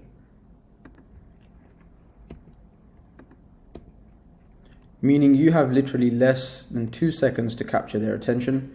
I know people define hook rate by 3 seconds video plays over impressions, but it's not really the case anymore. With the pace at which information and content is being created on these platforms, you literally have, I would say, even 1.5 seconds to capture their attention. That's why what we're going to get into about visual hooks is going to be very, very important. So let's talk about the types of hooks that you can use in your videos. There's 3 different types. The first one is visual hooks, the second one is audio hooks, and the third one is split screen hooks. Now, visual hooks are obviously very good for visual engagement. Audio hooks are good, but they are limited in the sense that majority of people that use social media platforms use them with the sound off. If you think about it, if someone's on the train on the way home from work, they're not going to have their sound on unless they have the headphones in, but they're not going to have sounds on their Instagram on with, every video they scroll past is going to be out loud. If at best case, they might be able to then, if they see something engaging, the visual hook, they might then untap the little unmute button in the bottom right of the video frame in their Instagram, and then listen to what the video is about. But very rarely will they actually listen to what the video is about from the outset, unless they have their phone on loud, or they're sitting in private in their car or at home, or even then, most people at home have their phones on D&D or silent, so that's not even the case. And then the third type of hook is the split screen hook. So we'll get into these in detail in a second. Visual hooks pretty much can be defined as something that comes on the screen first, hence the hook, and is going to be the most engaging portion of the video in order to get people's attention. So I've got a few examples on here, and we'll go into the criteria for a good visual hook as well. So the first one is this. So straight away, as you can see, this is very emotional and very emotionally invoking, or this hook evokes emotion, meaning you feel something when you're watching that, especially if you are a dog owner. To see a dog limping like that, when you have either experienced this before or are experiencing it at the moment, it resonates with you, it makes you feel something, it makes you want to continue watching the video. So this one uses a prop and like this weird jelly thing to illustrate cellulite coming off of the body. And again, it's like shock value. It's like, what the hell is going on here? I want to watch this. Or I want to see what this is about, rather. Here's a quick 30-second fix for uncontrollable sugar cravings.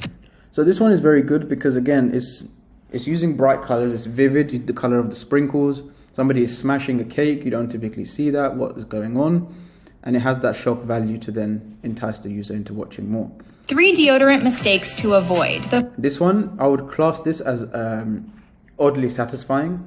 And again, it has that appeal to like very visually stimulating. It's oddly satisfying. The color of the bottle, the color of the deodorant, the quick swipe, it makes you want to continue watching, or at the least see what this is about, which is what you want the hook to do. Your hook should really just make people want to see what this is about or listen to you. Not necessarily sell them, of course. So a visual hook, also known as a scroll stopper, is designed to do one thing, and that is to make the user do a double take at what they just saw. Exactly what I just described, basically. So what are the components of a good visual hook? Number one is shock value. It needs to shock them. It needs to make them think, what the hell did I just see?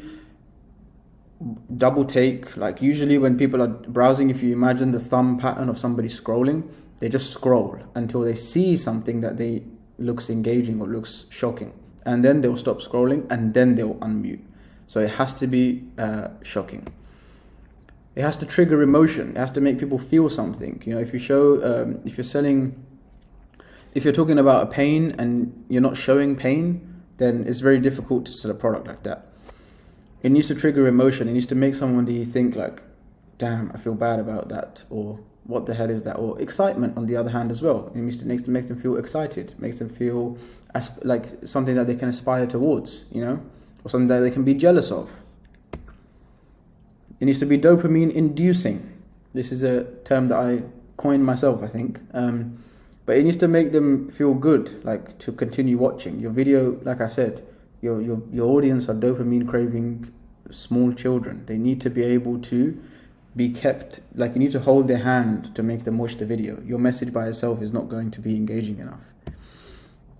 It needs to drive curiosity. So whether it's thought-provoking or it asks a certain question, if you're selling something that is like a supplement, for example, and you're maybe evaluating the studies related to your product to see the efficacy, and the hook is like, what does the science say about X supplement? That's very curiosity driving. It makes somebody want to watch further to see, does this check out? Is this BS? The second type of hook is audio hooks. So you have a couple of different examples here. Now, you access these slides below this video, so you can pause and go back and click on the videos if you can't hear them as I'm recording them. But this first one is just music only. So as you see the hook on the screen, it is a freeze frame of a before and after image with a caption and music. That's it. As a 50. So that's that. The second one is a farting sound, basically. So stuck. Now, obviously, you can see this ad combines both the visual and the audio element, because the farting sound is enough to make you stop scrolling, and watching this weird whatever the hell is going on with these eggs and this banana is enough to keep you. Is enough to make you want to watch past. I spent 365 days running on the treadmill. Here are the results. So you've got this now, which is like an AI generated audio. And then this last one is just the TikTok. Why I stopped using Wellimoon sleep patches. 1, it's too effective. Okay, so there's definitely a variety of ways that you can structure your hook tests.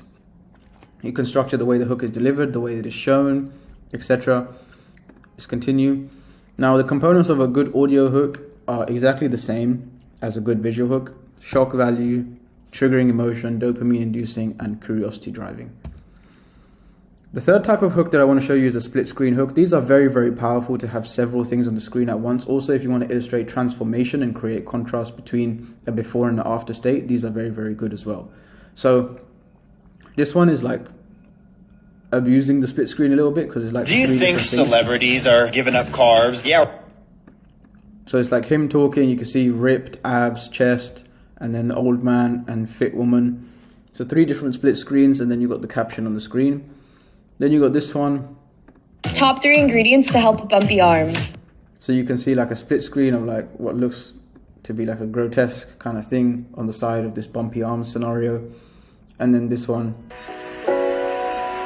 So you got somebody hitting the coffee with a hammer and then spelling out coffee, or covering up coffee with this powder. Again, engaging. Split screen, a very, very good way to deliver more information in one frame than typically is the case when you sequence things one by one.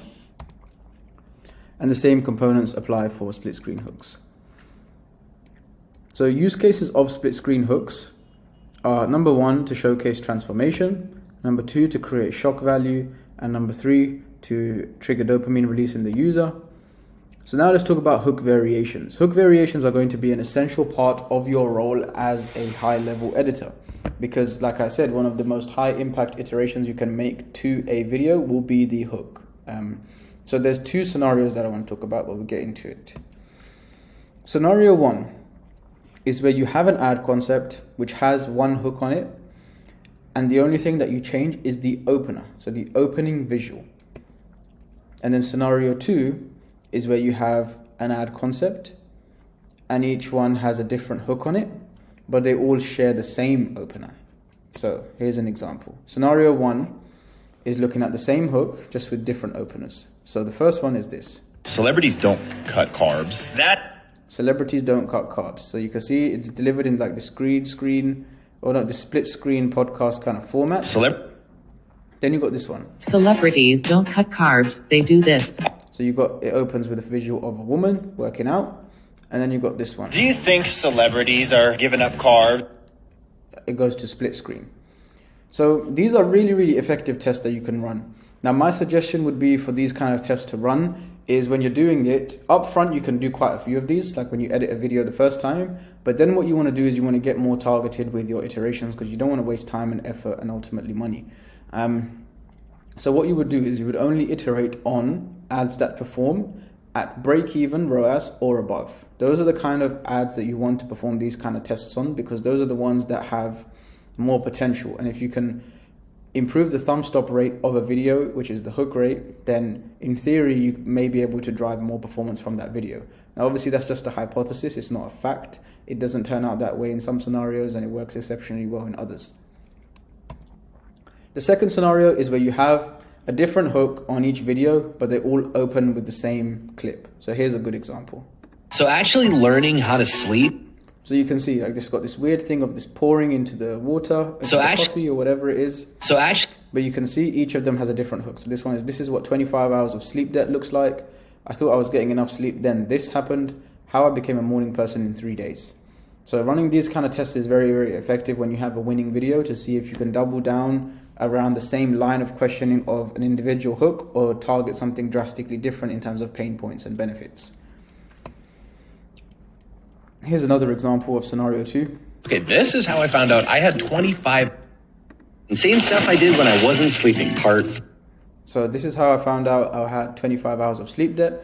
Insane stuff I did when I wasn't sleeping. Part 4 out of 4. So again, 2 drastically different hooks, but equally as engaging, and obviously the visual is just absolutely absurd. This is for some kind of sleep tracking app. So like when I talk about visual hooks, like this is pushing the boat out far in terms of actual relevance to the ad. This has absolutely no relevance to the ad in terms of pouring water on yourself for a sleep app that's going to track your sleep.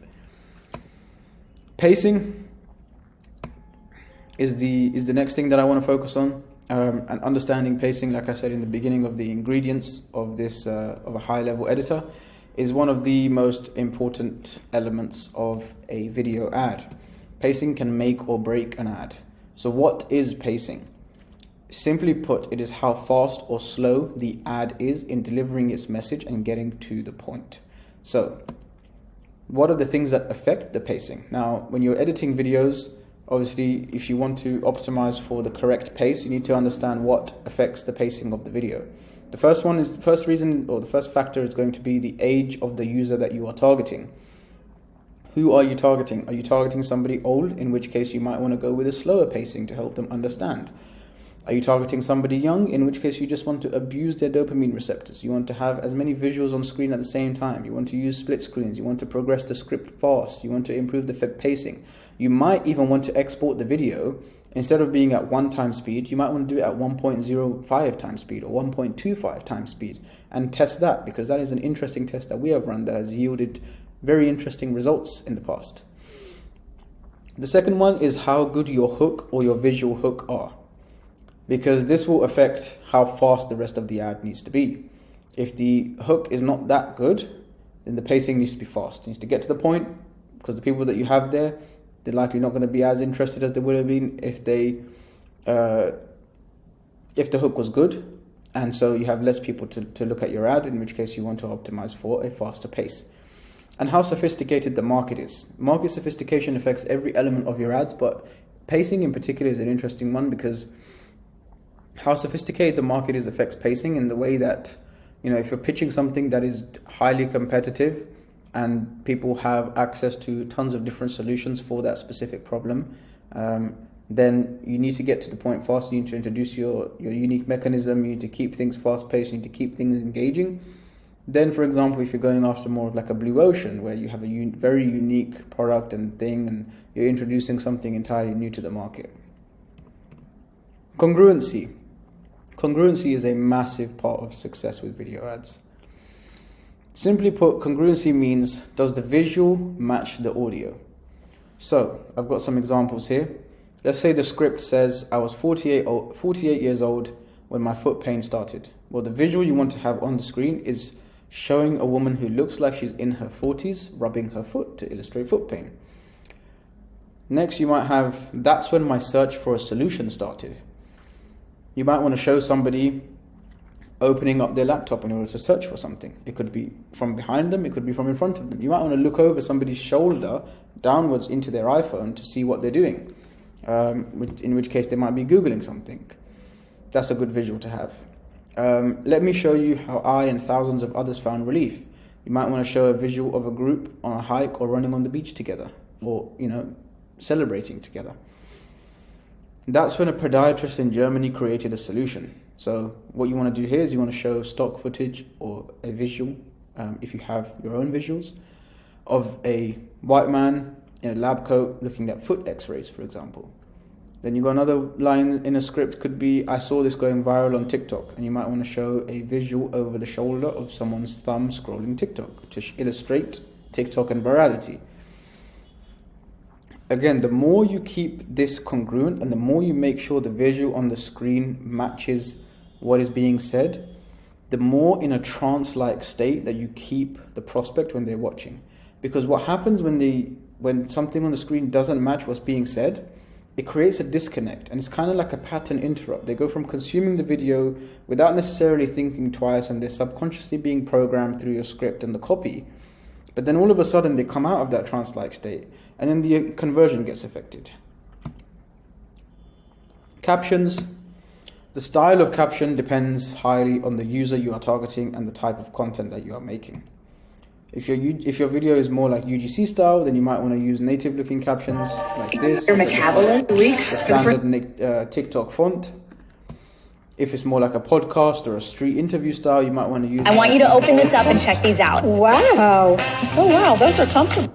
Or you might want to use something We take like 23,000 breaths a day, and because we're breathing erratically all day, we're coming more like that YouTube Shorts podcast style format. And if you want to target somebody older with like a VSL, then you might want to use television style or infomercial style font. Podiatrists are blown. Teenage days. Originally, it was believed that the root cause of neuropathy was medical conditions like diabetes. So that kind of example. Caption style options. There's tons of different options. In this module, you will also get access to a lesson that has font templates for the stuff that we use in our agency, so you can download them and upload them directly into your Premiere Pro so that you don't have to worry about that. But you can see you've got like the native with the highlight, you got this kind of bubble style font, you got this just like native basic standard text, you got the more bold like Hormozy style font, and then you got a bolder version of the native in the highlight. Again, there's tons of different styles of this, and my suggestion to you as a brand would be to test a bunch of these and decide on one to be like your brand's way of communicating, because people will then start to associate that with you. Obviously, it's not going to be a crazy association because everybody has access to roughly the same, but it will nonetheless differentiate you, and it will show a level of congruency across your ads that will allow people to identify you and be more open to listening to what you have to say. Caption style in terms of hooks. The hook is the number one reason people will pay attention to your ad. Therefore, it needs to be presented in an engaging way that makes the viewer curious. So, for example, the hook on the script could be, this product is the reason I fired my massage therapist. And then on the screen, you might want to have like this with a white bubble around it. This product is the reason I fired my massage therapist. Shocked emoji, capitalizing the first letter of every word. 3 reasons you don't want this cleanser.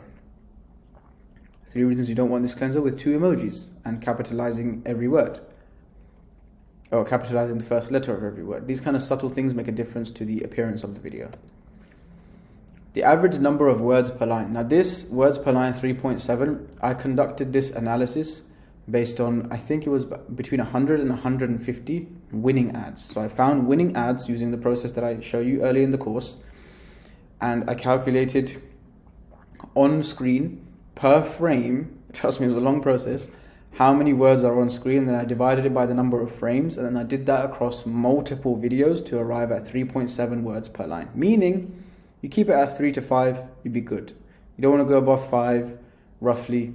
There obviously would be a median in this range as well.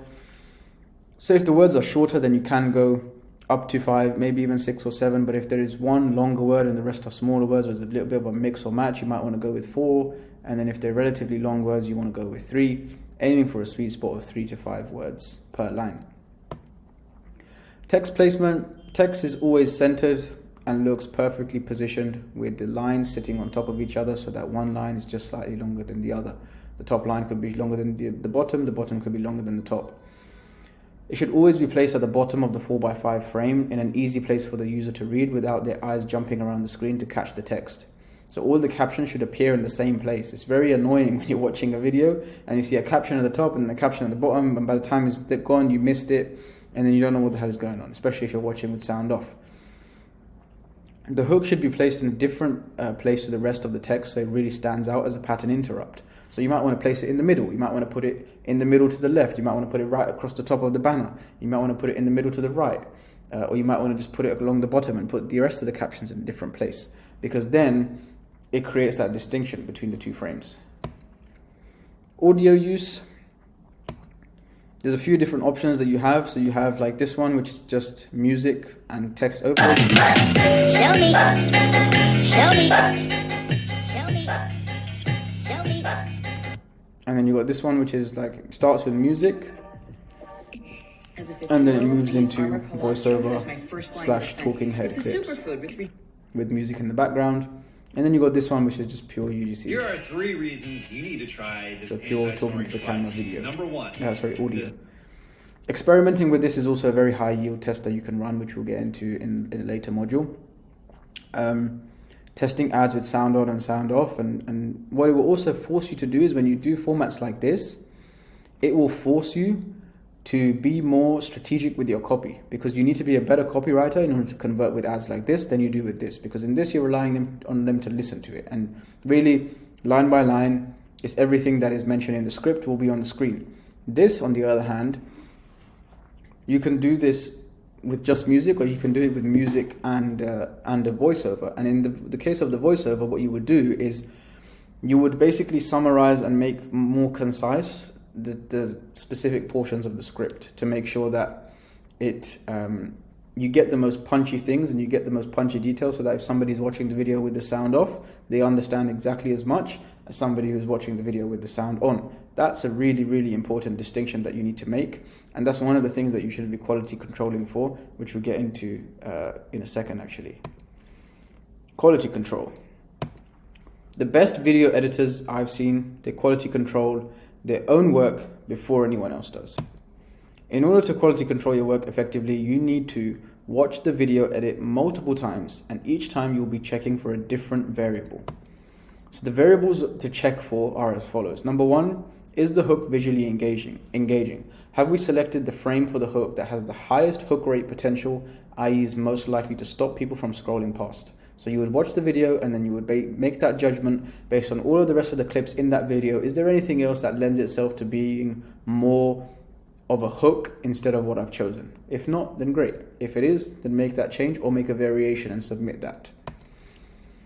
Are the text overlays grammatically correct, and do they follow guidelines in terms of brand naming conventions? So if your product has like a registered trademark thing, does that have that there, or a little R for like the other version of the registered trademark, or like the C for copyright, or the first word inside is the first letter of the word in the brand name, maybe it's a 3-word brand name, needs to be capitalized, or the entire brand name needs to be capitalized. Then grammatically correct, run your scripts, run your captions that you have decided on through Grammarly before you put them into Premiere Pro, because then you eliminate everything. The computer will do it for you. There's no need for you to think then. Number 3, are the text overlays correctly positioned to be cropped to a 4:5? So if you're not editing in a 4:5, this is going to be relevant to you, because if you're editing in a 9:16 and you want to minimize your workload, what you can do is place your text in a place where it can be cropped to then 4:5 without necessarily having to do another version of the video. Now that's not always possible, because you might block the subject of the video, for example, or something else might happen, and then you have to do another version. Are the text overlays capitalized in the right places? Usually what I aim for is that the hook, the first letter of every word is capitalized, and then after that in the script, the first letter of the first word that's on screen should be capitalized, unless there's like a brand name inside or a product name, in which case you would capitalize the first letter of that as well. Otherwise it looks silly. Are the text overlays using the full width of the screen? This is important, because you have real estate available to you. You should use it, and then you should place your lines on top of each other in a way that is aesthetically nice.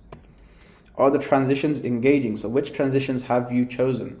I might make a video in this course about transitions.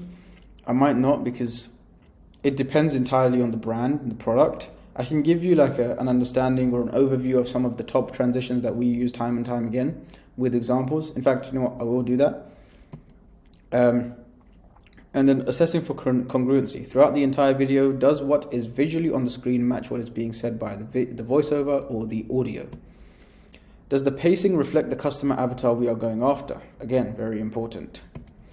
And do we cut to a different visual every 2 to 4 seconds? So I have a rule within our business that there should be nothing on screen for less than 2 seconds or more than 4 seconds. We want to be changing the visual every 2 to 4 seconds in order to keep the video engaging and keep people excited about watching it and what's coming next. If you leave something on the screen for too long, it gets boring, and it takes them out of that trance-like state where they're seeing constantly new things, and it can affect conversion.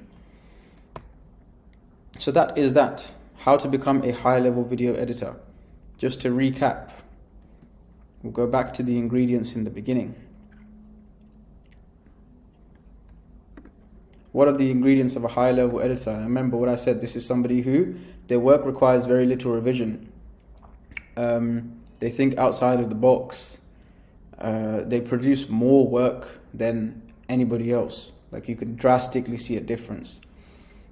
And these are the ingredients that ultimately it comes down to, and it comes down to these fundamentals. And you could kind of summarize all of this as just like a keen eye to detail, which is what you want from video editors. They need to be able to see the details, because ultimately what they're making is visual art. Like, yes, it's an ad, but it's really art that people are watching. So, yes, that is the end of this lesson in this module. We'll move on to the next topic.